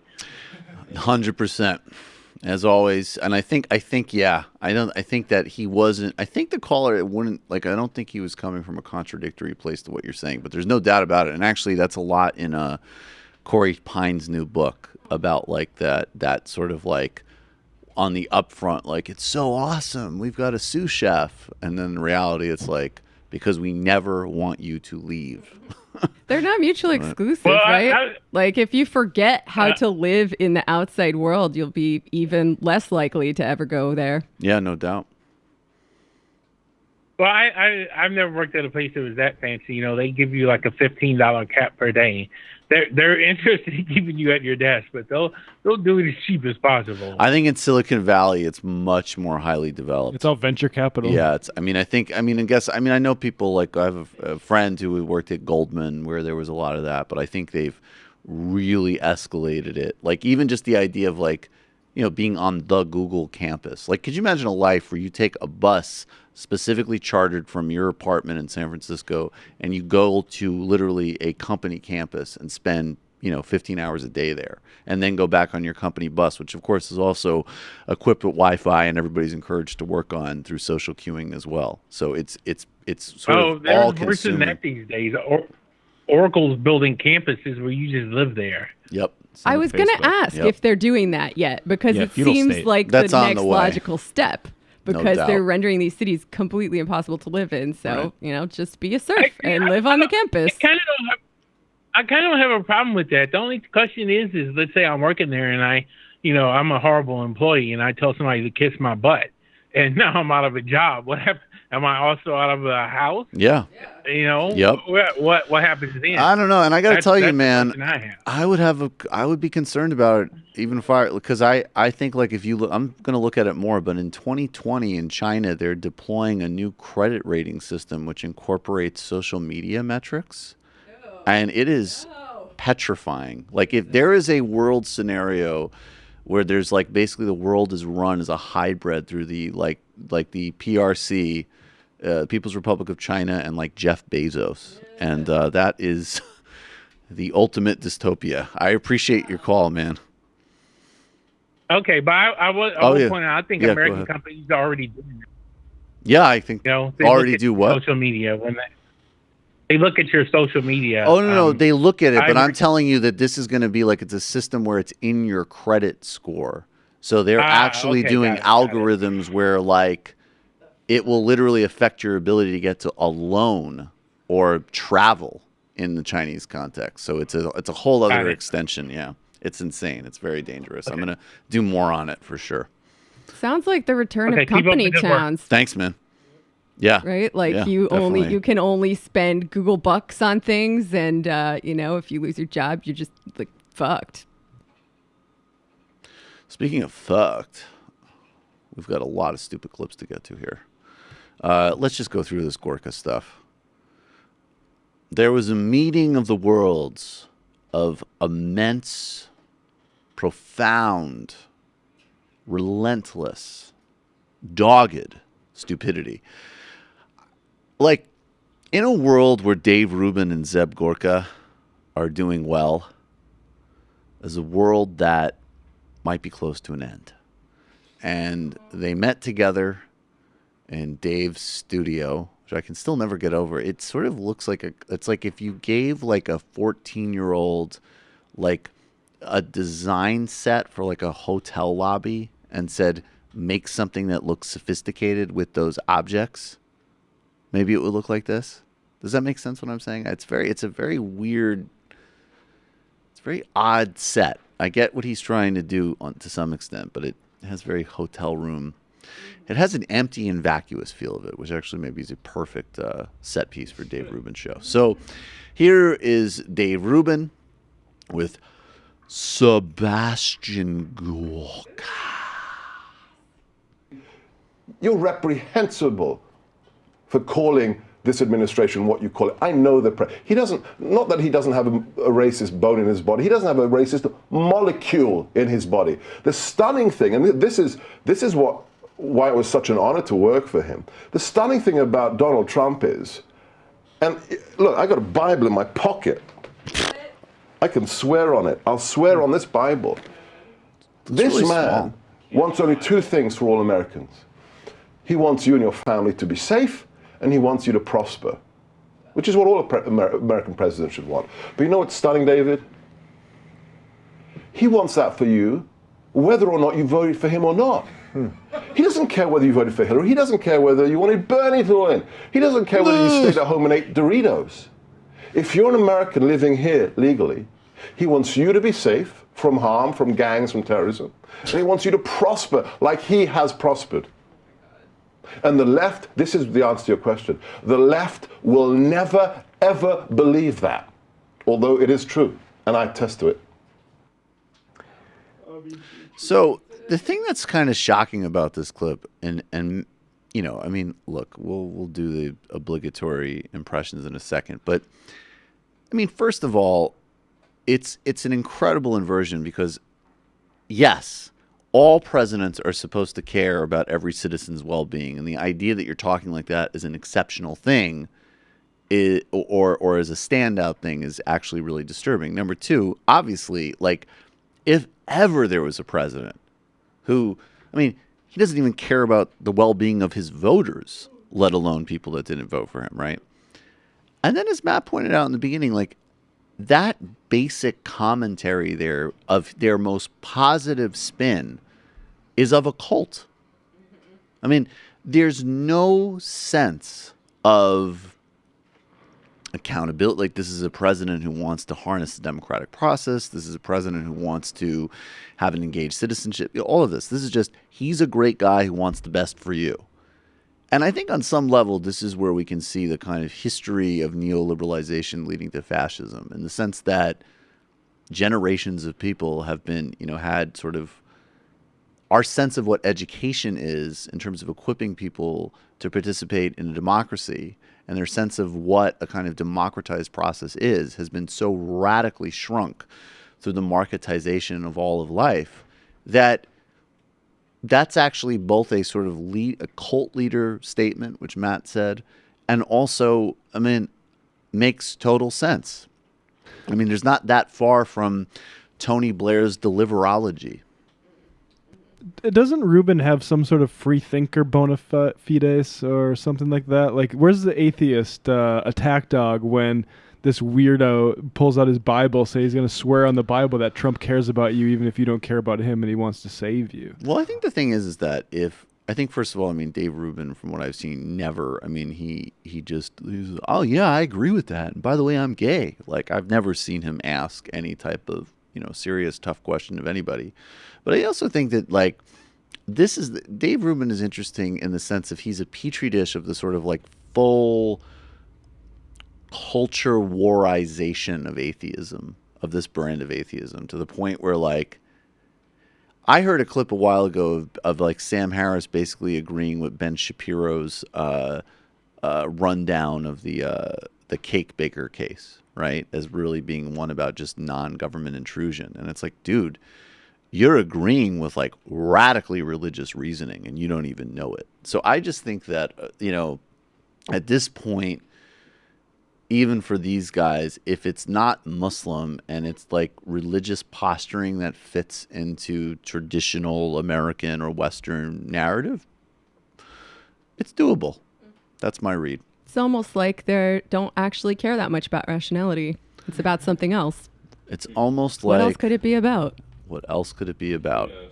And rationality is always a second order thing. Like, anybody who ever says, like, I'm rational and that's my thing, first of all, it's not true. And secondly, like, it should be in the service of a value system or a broader analytic framework, not just like, I'm rational. I went on Google and I can... I mean, you have a generation of people that was trained by these people to go on Google and, like, dunk on, like, the Noah's Ark story or Muhammad flying with angels. This does not train people to deal with complex issues. All right, let's play the next clip. This is regarding Islam. Okay. When they put you out there, and as you said, you willfully went out to go for the ban. We'll speed it up a little bit. And the Muslim ban. When we talked about it on the show, travel moratorium. Right. Okay. So, but I'm glad. Okay, so we talked about it a bunch on the show. I did a bunch of videos. I tried to be very fair. I have Muslim friends. I've had Muslims on the show and ex-Muslims, and I've had people that are critical of religion and people that are religious and the whole freaking thing. Look, most of the most populous countries of Muslim people were not included on the ban. The original list, Egypt, the original list came up by the Obama administration, all that. So I tried to talk about it as fairly as possible, but it seems to be one of those issues. And then I think this will sort of lead us a little bit into your book as well, talking about radical Islam and trying to make the distinction between Islam as a set of ideas versus Muslims as people, and of course you shouldn't be prejudiced and all of that. This seems to be basically the stickiest thing that we have going right now, right? Like it's just quicksand to even talk about it. You mean the threat of jihadism? Well, just freedom of speech. There's all kinds of things that are really sticky right now. Right. So, well, the quicksand of trying to make the distinction of we have to be able to talk about ideas and why we have to fight for good ideas and against bad ideas, but at the same time make sure that we're not being prejudiced towards people and making sure that America remains the open, pluralistic society that it is. Look, the argument in my book, Defending Jihad, is a very simple one. That's true. We live in the only country ever created on the principle of individual freedom and liberties, and granted to us not by the government, but by our Creator because we are made in His image. That the founding fathers said, you have dignity because you are made in the image of the Creator, not because Washington says you have dignity. And that concept of the individual's dignity and the freedom that it provides is antithetical to the spectrum of politics that says man is perfectible and perfection can be created. My first degree was philosophy and theology, and I studied at this event here in California. All politics all ideological differences can be summarized in just two camps. It doesn't matter which country you're in or what era. Two camps. Those that believe truth is objective and not man-made, and those who say no, man can define truth and perfection can be created here on earth. This statement that man defines truth leads to the gas chambers and to the gulags. Okay? Now, social justice warriors don't realize that they're walking down the same path, but it's the same concept to say, I'm going to perfect the world and there will be justice and equality. No, you won't if we are free. There will never be justice for all and equality for all as long as we are free, because evil is real. Evil exists. Man is fallen. And jihadism is just the latest version. My book is a very simple argument. There's a connective tissue between Al-Qaeda and ISIS and the Nazis of the Third Reich and the communists of the Soviet Union. Okay, so there's a lot going on there. But you asked, how can this whole atheism thing, this right-wing atheism thing, fit in with that? Well, there it is. That obsession with quote-unquote objective truth, that it makes... Whether it's, the mumbo jumbo of Jordan Peterson's, young evolutionary bio mashup, or the speaking to Floridian retirees and freaking them out about terrorism like Sebastian Gorka, or Sam Harris's isolated stats are the only thing that matters. That's it. There's objective truth. Positionality never matters. And if you even, and by the way, these concepts. I mean, I remember dealing with some libertarian. He was like, well, there's going to be no equality. And I was like, well, you don't believe in equality under the law? Isn't that a founding principle of the Constitution you're always yakking about? And he's like, oh, yeah, that's true. Right. So even that is, this notion, and this is why it's so important that excluding all history and policy outside of these very extreme examples, no, there isn't complete equality in Norway, but there's a radically higher standard of living and better delivery for all people. And even if we went on the most extreme post-capitalist, post-market trip, there's still going to be competition. There's still going to be different kinds of hierarchies. They'll just be expressed in different ways. There's never going to be a world where everybody gets an NBA championship, but everybody certainly needs health care. I mean, this is so sort of mind-blowingly obvious, but that's the connective tissue. There's objective truth. Any narrative that questions objective truth is innately threatening to the established order. Objective truth is synchronized with all the pre-existing conditions of domination and privilege that already exist, and anything that threatens it is not only intellectually wrong, it's a fundamental threat. And that's why they can sit there and, probably have hours of masturbatory arguments like Harris and Shapiro about God, free will, and blah, blah, blah, blah, blah. But that basic agreement for the stuff that actually matters, they're 100% on the same page on. And actually, Gorka just articulated better than any of them do. It's a weird line of reasoning that I don't 100% follow. If he thinks that, good things happen when people believe that objective truth comes from God, and bad things happen when people think that they can create their own version of truth that works for them, why wouldn't he as a Christian be in the same category as these Muslims that he's caricaturing? Because they're wrong. Also, they're not. The God is, but it's the same thing. That's why Sam Harris is trying to say that you can establish ethical criterions through science. I mean, it's ludicrous. It's the same. It's the same. It's not the same thing, but it's the same thought structure. It's very bizarre, and it's also the same idea in some of Steve Bannon's work. I actually watched one of his movies to see how it was and if I could make fun of it, and it was just pretty boring. But that was the basic thesis of this movie, was that when human beings decide that they can create their own truth, the Holocaust happens, and then it was a lot about the Holocaust. Well, the case study they used to show like the importance of the idea. Let's focus solely on this idea. So the idea being totalitarian, like sort of control, right? But you use this case study of radical Islam is Hitler is the communists. Right. So you've extracted any consideration of like their industrial war power, their history, like the actual important things. Because guess what? There's plenty of totalitarian and murderous like ideologies. The important thing is, do they have the power to do anything about it? Well, and also the origins and where they're coming from and what the end goals are also actually matter too. So, like as an example, like but this is the other track in their game. So if you said it's like not only with the like. In college, in a freshman year, course, and of course this is liberal college indoctrination, if you handed in a paper that was like, there's objective truth, there's subjective truth, and when you get subjective, you become ISIS, the Soviet Union, or Nazism, your professor would probably be really patient. They go, that's interesting. Oh, fuck, you're probably watching some nonsense on YouTube. There might be something interesting here, but how are you going to find a common thread while delineating the obvious, vast ideological, historical, and contextual distinctions here? And by the way, not even as like an exculpatory exercise. You could still have a very conservative argument about all three things, but it would be somewhat informed. Their whole raison d'etre, like that was what Harris did in his whole Ezra Klein. It's not just that we're not going to take environment and history really seriously. We might pretend we do or take note of it. But it's like literally saying that any type of work to actually put information in context is not only not necessary, it's actually like that's subjective totalitarianism.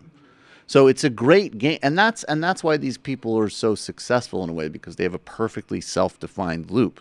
Because people are like, whoa, what if you debated, and talked to somebody about how even, like Shiism and the Shia revival of Iran versus the Sunnis and the Saudis, like that's so radically different. And the geopolitics of those things are night and day. And they were like, it doesn't matter.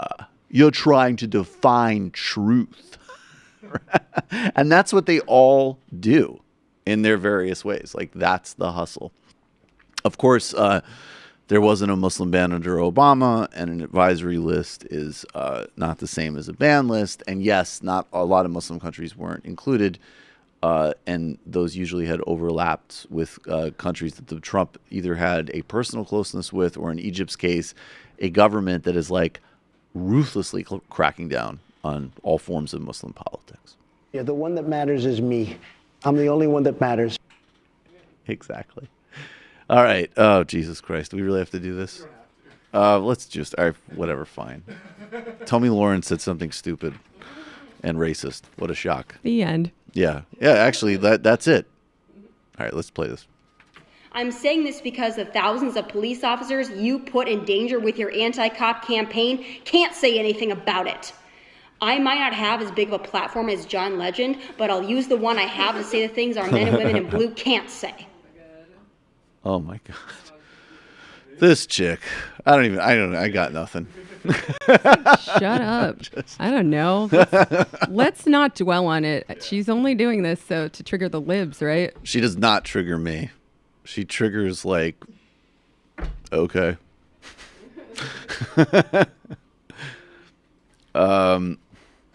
Charlemagne, you ought to be ashamed of yourself. That's what triggers me. You're calling from a 518 area code. Who are you? Where are you calling from? Hello, can you hear me? Yeah, I can hear you. Yeah, Dave from Jamaica. I was going to do a Gorka accent, but I'm too sick. But I was really asking about North Korea because John Ostar, I don't understand what the hell is going on. Like, it doesn't make sense. Why, with the history of the states, when it comes to regime change, they don't tend to change regimes that have nuclear weapons. So, well, they're not talking about giving. They're not talking here? about giving up their nuclear weapon. They've stopped. Trump mischaracterized that. They've stopped testing. Right.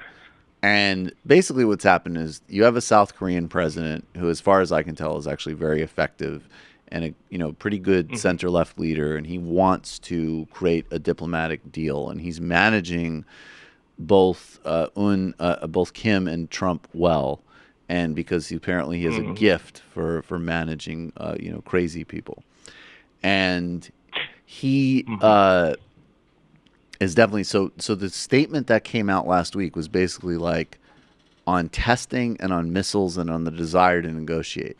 The North Korean leaders still said something to the effect of, I think it was that we still have a precious sword or something. It was that type of language, which is their weapon. They're not talking about giving up. And again, let's be real here. I mean, what lesson would any rational, I'm not talking about ethical, but any rational player take from Iraq, Libya, and now what these idiots are trying to do, the Iran deal, would be that get that deterrent as quickly as possible. If I was a murderous dictator, don't say it. I wouldn't give up my stuff because it would be almost like a suicide thing. Like, all right. Like, I'd end up like Gaddafi. I think that's exactly it. So that's what it is. And he didn't promise to denuclearize. I think those talks are promising, but denuclearization, unfortunately, is not in the cards. Or without the United States would need to so radically scale back its militarization of the peninsula if that was going to be in the cards. Thanks so much for the call. You're calling from a 928 area code. Who are you? Where are you calling from? Hold on, I ain't finished my watermelon and chicken yet, bro. My bad. Michael, how's it going, man? What's up? How are you, man? What's good? You know what, man? I want to say that I apologize for what I said about Meghan McCain and S.C. Cupp, man. So if you don't mind, before I get to my call, I'm going to pick two different individuals, if you don't mind, instead of them two. Okay. So I might have to step in on this call. I could see. All right, go ahead. No, you're not stepping in. No, because I got it this time. I got it right this time. All right, I like it. I'm rocking with Stacey Dash and 120 Minutes Era Kennedy. Wow. What exactly are you doing with these two thought leaders? It is the satirist Kennedy. He would game. Oh, like having sex with them. Whoa! Why you got to be so raw, Jamie? Hey, let's keep it simple trying to make here. sure we're all on the same page. Whoa! Walk through Prospect Park. I don't approve of that kind. Yeah, to have a stroll through Prospect Park with. Exactly. Oh, Thank you, okay. Matt. Yeah, to talk to more in depthly about their views. Well, let me just say that Stacey Dash is always on any list of exceptions. That's obvious. You have far too much of a soft spot for her. The problem last time is I decided to restrict myself between two white women, and like I was like, nah, let me pick up, Stacey Dash. And like I said, if I had to go back, we're talking, like I said, 92 to 96, 120 Minutes Era Kennedy. Yeah, I'm rocking with that before I knew anything about her ridiculous fucking views. Well, okay. Well, then that's that. She was a VJ. Yeah, that one doesn't even count then, because you're basically just saying like back when she was like some hipster VJ. Okay. But Stacey. So to be fair, then. Don't you think that Charlemagne thinks his meeting with Tommy Lauren don't count at this point? I think it counts. It totally counts. What happened with Charlemagne and Shame Tommy on Lauren? Charlemagne. Shame on I don't know. Charlemagne. I think the full story is yet to come out. The full story is yet to come out. Did they take a walk in Prospect Park? They literally took a walk in Midtown. So the reason why I'm calling today is because I actually anticipated Sam being there. So since he's not there, it kind of takes away some of my call, because I was going to say just my top three, in a rap context. If you had to pick three politicians/pundits that really got some slick lines in a rap sense, but in a political, but as far as what they say politically. And what I wanted to do was take, something that they said and then regurgitate it in a hip hop sense, But without Sam there to be the square that he is, it sort of takes away from it. You feel me? Yeah, I feel you. So you should call back while Sam's in. But I have to say, the only other thing I'll say about that before we go is that, unfortunately, if we're being honest here, I mean, it is Trump. Like, Trump does have a certain 90s hip hop beef / like Bush era Kanye insanity to it. I mean, obviously Obama had his brush the shoulder off, blah blah. Who else besides? Oh, and Bill Clinton. Hanging out with Manny Fish. Bill Clinton's definitely got like Bill Clinton. Every time I hear Dipset, I always think of Bill Clinton being like Dipset, Dipset. That kind of works. We know. Well, you know what? I feel that. So since I'm going to reserve that call for the next time he's there, I will say this. You know, I can't stand. I'm not fucking with in any sense what Kanye says or does. Right. You know, and when you're talking about Jesus Walks, that was Rhymefest's song. So, you know, within the context of what you were talking about with Jesus Walks, he didn't even write that. You know, the Rhymefest pretty much did that whole thing. And, you know, it's like, it's hard to know what he believes and what he doesn't believe because on top of not writing, he'll take entire verses. But as far as coon music goes, okay, and Sci-Hi and the rest of them dudes that are defending him, I have to admit, I'm still going to fuck with that Pusha T album in May, man. Like, I can't say no to that. I love Pusha T. I don't care. I love Pusha T's amazing. You know what my favorite Kanye lyric is? It's on Testify, and he said, I felt like Bad Boy Street Team. I couldn't pick the locks. That's a good, and I don't know whether he wrote it or not, but that's that perfect sort of Kanye shade slick reference, which I like. I don't like the Malcolm X line at all, though. I don't touch the sky for the record. Oh, that's Touch the Sky? Yeah. Excuse me. The one with the Curtis Mayfield sample. Yes. Okay. Lupe Fiasco's first Oh, verse. Lupe Fiasco. Where's Lupe Fiasco? He went off on Obama. He said, hold on. He said, don't contact him right now because he's playing video games.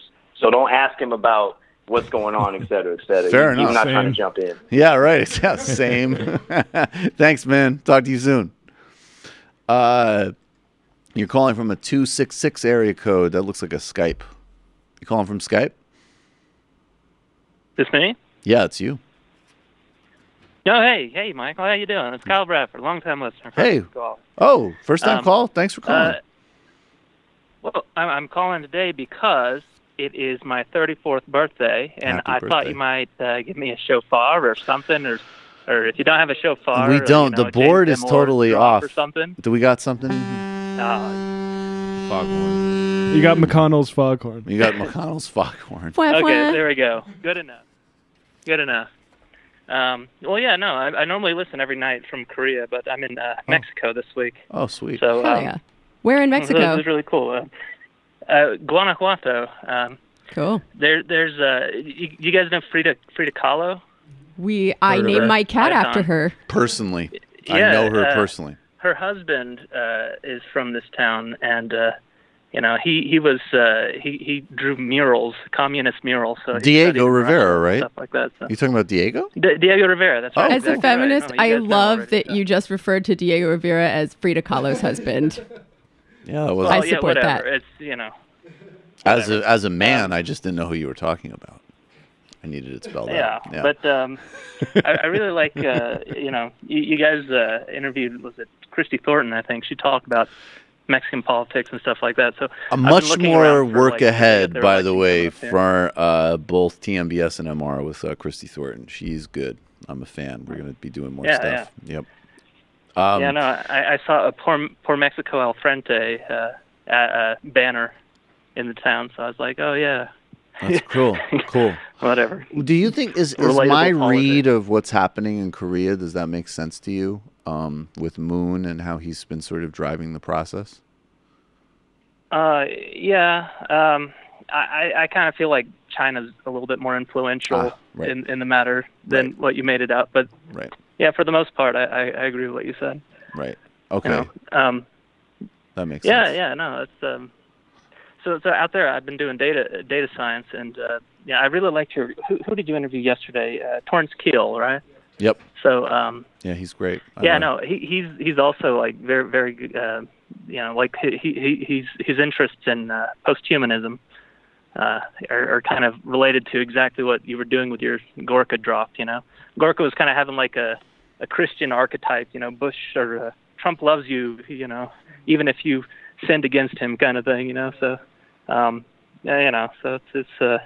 Data scientists are kind of talking about this postmodernism, posthumanism stuff when they're developing their algorithms and stuff like that. So I don't know. I really like this kind of conversation. Awesome. I really appreciate the call, man. I hope you do it again soon. Yeah. And enjoy Mexico. Sure. Take care.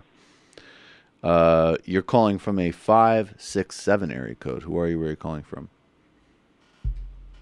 Hey, Mike, it's Dave from Michigan. Hey, Dave. What's going on? Hey, I was the letter carrier that became a union steward at the post office, Cool. and that was based off of just being activated by the majority report. Awesome. I won my first grievance today against management. Got one of my guys paid. Hell yeah. Congratulations. But I also thank you.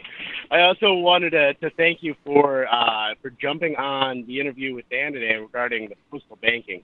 It's something I think would be fantastic for both the post office and for our nation as a whole. Definitely. And love to just kind of ring that bell that on our end of it, as letter carriers and clerks, we're 100% behind seeing something like that get forward. Awesome, dude. The post office as a whole, there is a larger bipartisan and union-backed agreement called the Grand Alliance that would be to get the post office back on stronger footing. And that's something that we don't hear enough about. The post office has been starved for management at the highest levels, that the governing board of directors has not been manned or womaned with new appointments to that board. The last 3 appointments have now expired and literally can't even hold a meeting, can't even hold a quorum to have a meeting about even looking at any sort of thing to strengthen the post office. Thanks. You're getting a little choppy, but I got it. I really appreciate the call, man, and congratulations again. All right, we'll go to the final call. You're calling from a 732 area code. Who are you? Where are you calling from? You there? Hi. Hello? Can you hear me? Yeah, I can hear you. What's up? Hello? Hi, this is Alex from Edison, New Jersey. Hey, Alex. What's going on? Big fan of the show. Thanks. I would like to debate Israel, but if you don't want to do that, I'll settle for some impressions. I mean, as if it's really limited, we could do a little Israel debating, but I mean, pew. Yeah, I would prefer to say, or I could say that it's an apartheid state. Sorry, that's just the way it is. And I know all of the technical arguments against it being an apartheid state, but being non-pedantic fool, it is an apartheid state. In some ways, even worse. I think we can agree with this. How is your health? How is your mother?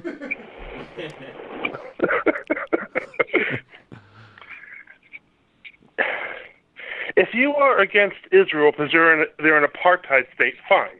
But then you have to be against every other country between Libya and, like, Malaysia. Well, I love Malaysia. I am a very big fan of Muhammad Mahathir in Malaysia, obviously. I'm a huge proponent of his dictatorship. Yeah, I mean, no, dude, I guess I hope he comes back to power in his 90s.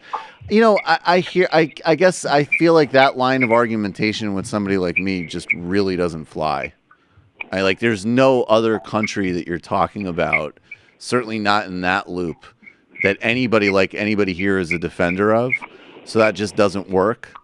The only other distinctions I'd say is that it is unique. And the specific there, Morocco is in a similar situation in some ways in the Sahel, and Israel in the West Bank and Gaza. That is a very specific, historically unique, and indeed South African-like situation.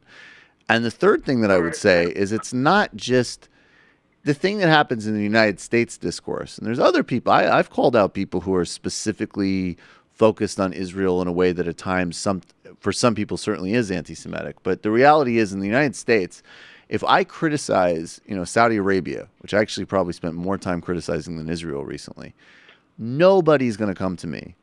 They might say, well, look, Saudi cooperates with us on certain important intelligence areas, whatever. They might have kind of realist arguments for Saudi Arabia. No one is going to come to me and say, you have it all wrong. Saudi Arabia is the most moral monarchy in the world. How dare you? You're anti-Arab and all of this bullshit. So when you have a country where literally in front of your face, nonviolent protesters, or fuck it, maybe even slightly provocative protesters, but people who are not any way threats to the well-being of soldiers are getting shot point blank range, and people are still going to defend that, you have something profoundly wrong and sick going on. So I don't have any specific, I don't have a specific brief for Israel. The last thing I'll say is, look, man, I mean, I believe in democracy. I believe in social delivery for everybody, and I don't like ethno-states, and I don't like any form of ethnic discrimination. So how can I be gung-ho about Israel? It's impossible. Read Avram Berg. That's kind of my rap. I understand, and I feel like I'm very progressive on this issue. And in the interest of brevity, I'll just leave it at this. Yeah. There is no Palestinian peace plan other than complete capitulation by Israel. Tell me I'm wrong. You're wrong in actually several really significant ways. So one is that, first of all, let's make the distinction here. The Palestinians that actually run, like the PA, Palestinian Authority, is not only the only upholders of a two-state 67 process and have given into Israel on many, many, many vital policy issues. They're literally like a local Israeli government in the West Bank. So as far as that faction, the governing leadership of Palestinians are the only moderate faction in the whole sort of process, and they're security subcontractors for Israel. So that's crazy. Hamas, first of all, they're very, you can't, it's a complete asymmetry of power. But even Hamas has actually talked about essentially like decades-long ceasefires and incredibly extended, quote-unquote, temporary agreements, which would enshrine a two-state process, but in fact, liberate Gaza. Then, and that, of course, doesn't, Hamas has committed great crimes, no doubt about that. We don't need to whitewash anybody, as, of course, is Israel. And then the third faction are people like Marwan Barghouti, who are engaged in nonviolent civil disobedience and BDS campaigns because they say, if you're going to control my life and I'm going to live under you and I'm going to, follow your laws, you're going to control my freedom of movement, then I should have the right to vote and have an assembly. And any person in 2018 that doesn't agree with that premise, whether they be Palestinian or American or Israeli or Sudanese, is my political enemy, period. And we're at a point now where the two states has become logistically impossible because Israel's never stopped constructing settlements. And so the real question is now, just as Ehud Olmert said in 2003 it would be, apartheid or a one-state democracy. And Ehud Barak has said the same thing. And any person who has progressive politics has to support that and work towards the security and the well-being and the democratic representation of every single person in that landmass, period. And that's where we're at. I appreciate the call. Definitely call in again soon, and I'll do impressions for you. All right. Thank you. All right, guys. It's the last call of the day. We'll do a few. It's a good free exchange of ideas there. That was a good free exchange of ideas there. I get people's emotions around that issue, but some of these narratives are just like shocking. Facts don't care about your feelings with some of this stuff, right? Like True. It's just not accurate. Bankster Paradise. Michael, what do you think about these WTO protests in Seattle? Don't these anti-globalization people wear Tevas made in China? Hashtag neoliberal time warp. Yeah, that's funny. That's good. Contagious Chameleon. Use Twitter through a Firefox browser. Delete the app. Install uBlock Origin to kill ads and tracking. Don't use Google. Use DuckDuckGo for searches. Mike Sermon, Sermon.com.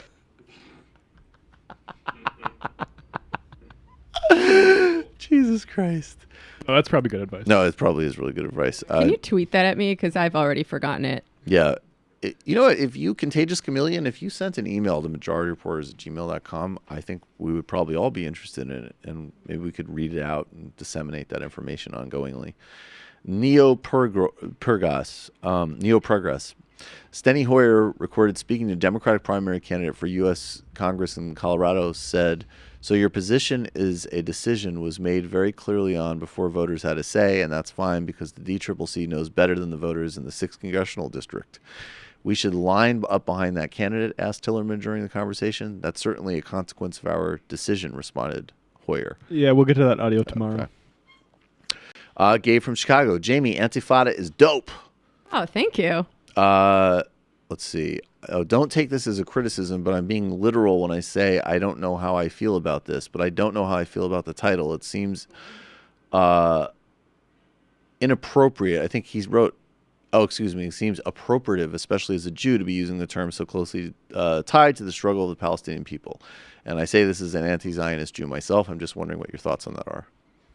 I mean, I feel like I should probably talk to the other people that co-op before I give like an official answer for this, but we are internationalists. We very much support the struggle for Palestinian freedom. And yeah, it is a bit of a silly portmanteau, but also we take Intifada seriously, and it doesn't just refer, I mean, it's most commonly known as, Palestinian struggles, but it doesn't just refer to that. It is an Arabic word that means uprising, and that is something we definitely believe in. I think it's a little inappropriate. That's my short answer. You guys wear keffiyehs while you record, though. That's a little appropriate. You guys should do an episode on it. Luckily, no one can see us. You should. That would be a great episode. On Intifada and the title and where and the distinction between appropriation versus actually, because on the other hand, like, we need to seize on global symbols and language and sort of have synchronized struggles. That could be a very interesting conversation. I think we just figured out our Michael Brooks episode. In a certain sense. Yeah. Being really... It's supposed to be the fixing the culture one. Yeah. You know what? Just do it. It's still funny. I was simply trying to fix the culture in many ways. What I love is that could be interpreted as a dunk on the I Ammer, Jamie, or me.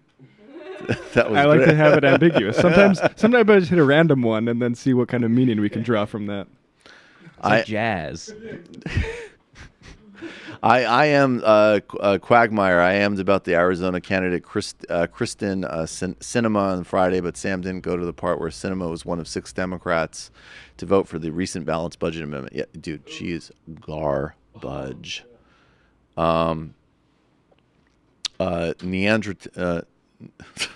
Nira Tanden. Michael Jamal Brooks, what's your favorite book on economics? Who on the right do you consider an honest thinker? I don't know. I don't put much stock in this whole honest thinker thing. But, somebody who's on the right and who I do think is actually very interesting and very challenging to listen to is Glenn Loury, ironically. He is the right-wing.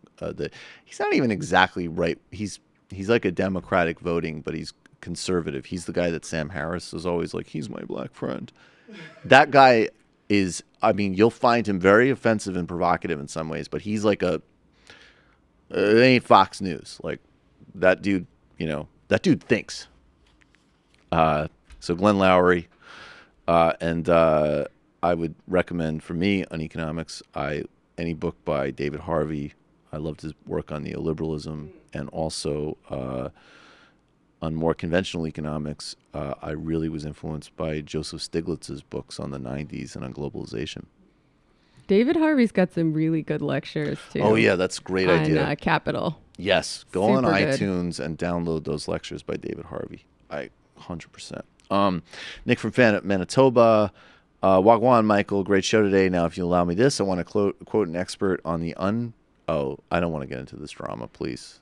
No, I'm skipping it. I love Glenn Greenwald, and I am not getting into a Joy Reid, Cliff Schechter, Glenn Greenwald thing. Whoa, nope. I have my own soundboard, by the way. It's inside my body. It's good stuff. We should devote like 4 hours to the Joy Reid thing someday. Yeah, exactly. I just want to say, for future reference, if there's anything, I've been hacked. Me is they got other stuff going on. Yeah. I mean, I still think Glenn Greenwald. Like, I'm actually, I think I'm going to have him on TMBS soon. I disagree with him on certain things, but he's still, in my view, super valuable and super insightful. I'm sorry. I mean, yeah, I don't necessarily trust his politics, but I think he does his job well. He does his job really well, and every time I've like, he gives you a brief from a certain perspective, and he gives you a really strong case for it, agree or disagree, and he's been right about a lot of stuff, a lot of very important stuff, and particularly, I want to talk with him. It's important to me. He covers the Lula, the Workers' Party, and the Brazil stuff, excellently, which I think is obviously on my radar. Is it possible that Dave Rubin has a Dave Scavino type character writing his Twitter? He's so skillful at being manipulative and slimy in Twitter, yet in his videos, he's an obvious moron. Oh, that's a good question. I don't know. Didn't Kim and Kanye just have another baby? Isn't it likely that he's not getting enough attention at the moment? That could be really. That's a big strategy for you're like missing sex, so you're just like, I'm gonna fucking tweet about Trump. Jimmy Dore. Trump is right. It's unfair the FBI wouldn't raid Hillary for being a victim of a crime. Stein 2020. That is a good point. Mitch from Houston. Secretly recorded audio was... we'll get to that. We'll get to the Steny Hoyer. Rum Chugger, what's the line? Okay. Let's see. Oh, the guy I read is Afram Berg. He's the former Speaker of the Knesset and now a member of the Hadass, which is a communist biracial party in Israel. And he writes on Israel transitioning to full democracy. He's a very interesting guy. Let's see. Siddhartha, when white dudes criticize identity politics, aren't they really just saying they don't want to hear about any of the issues that aren't addressing white male identity? In some cases, absolutely. My view of the identity politics debate is that there's a pre-critique and a post-critique. The pre-critique is people who dismiss racism, sexism, so on, and they're wrong and reactionary. Then there's a middle ground where I think there is a certain group where people only see identity, and that is limited in where it can go politically. And then I think there's a post-critique where you're integrating all of these factors and trying to solve them holistically. But yes, I would probably say when you hear it in most, like a Mark Lillas of the world say it, yes, that's how I would interpret it. Food Bucket Jesus, Trump whines so much about the early morning raid on Cohen while his family was in bed, but that's how ICE makes thousands of actually innocent folks feel on a regular basis. Well, that's exactly right. All right, the final IM of the day. Can I get a little... I like that. Pay Jamie more. Thames Darwin. 3 reasons why the critique of Israel is warranted above other cases. Number 1, their claim is to be democratic. Number 2, the only state implementing an explicitly apartheid agenda. Morocco isn't doing that in the West Sahara, nor is China and Tibet. Well, I actually in some ways might debate that, although they're certainly occupiers. Number 3, Israel has unconditional support in what it's doing, period. I agree. Thanks, everybody. Back tomorrow. It might take all the strength I got to get to where I want, but I know somehow I'm gonna get there. I wasn't looking when I just got caught.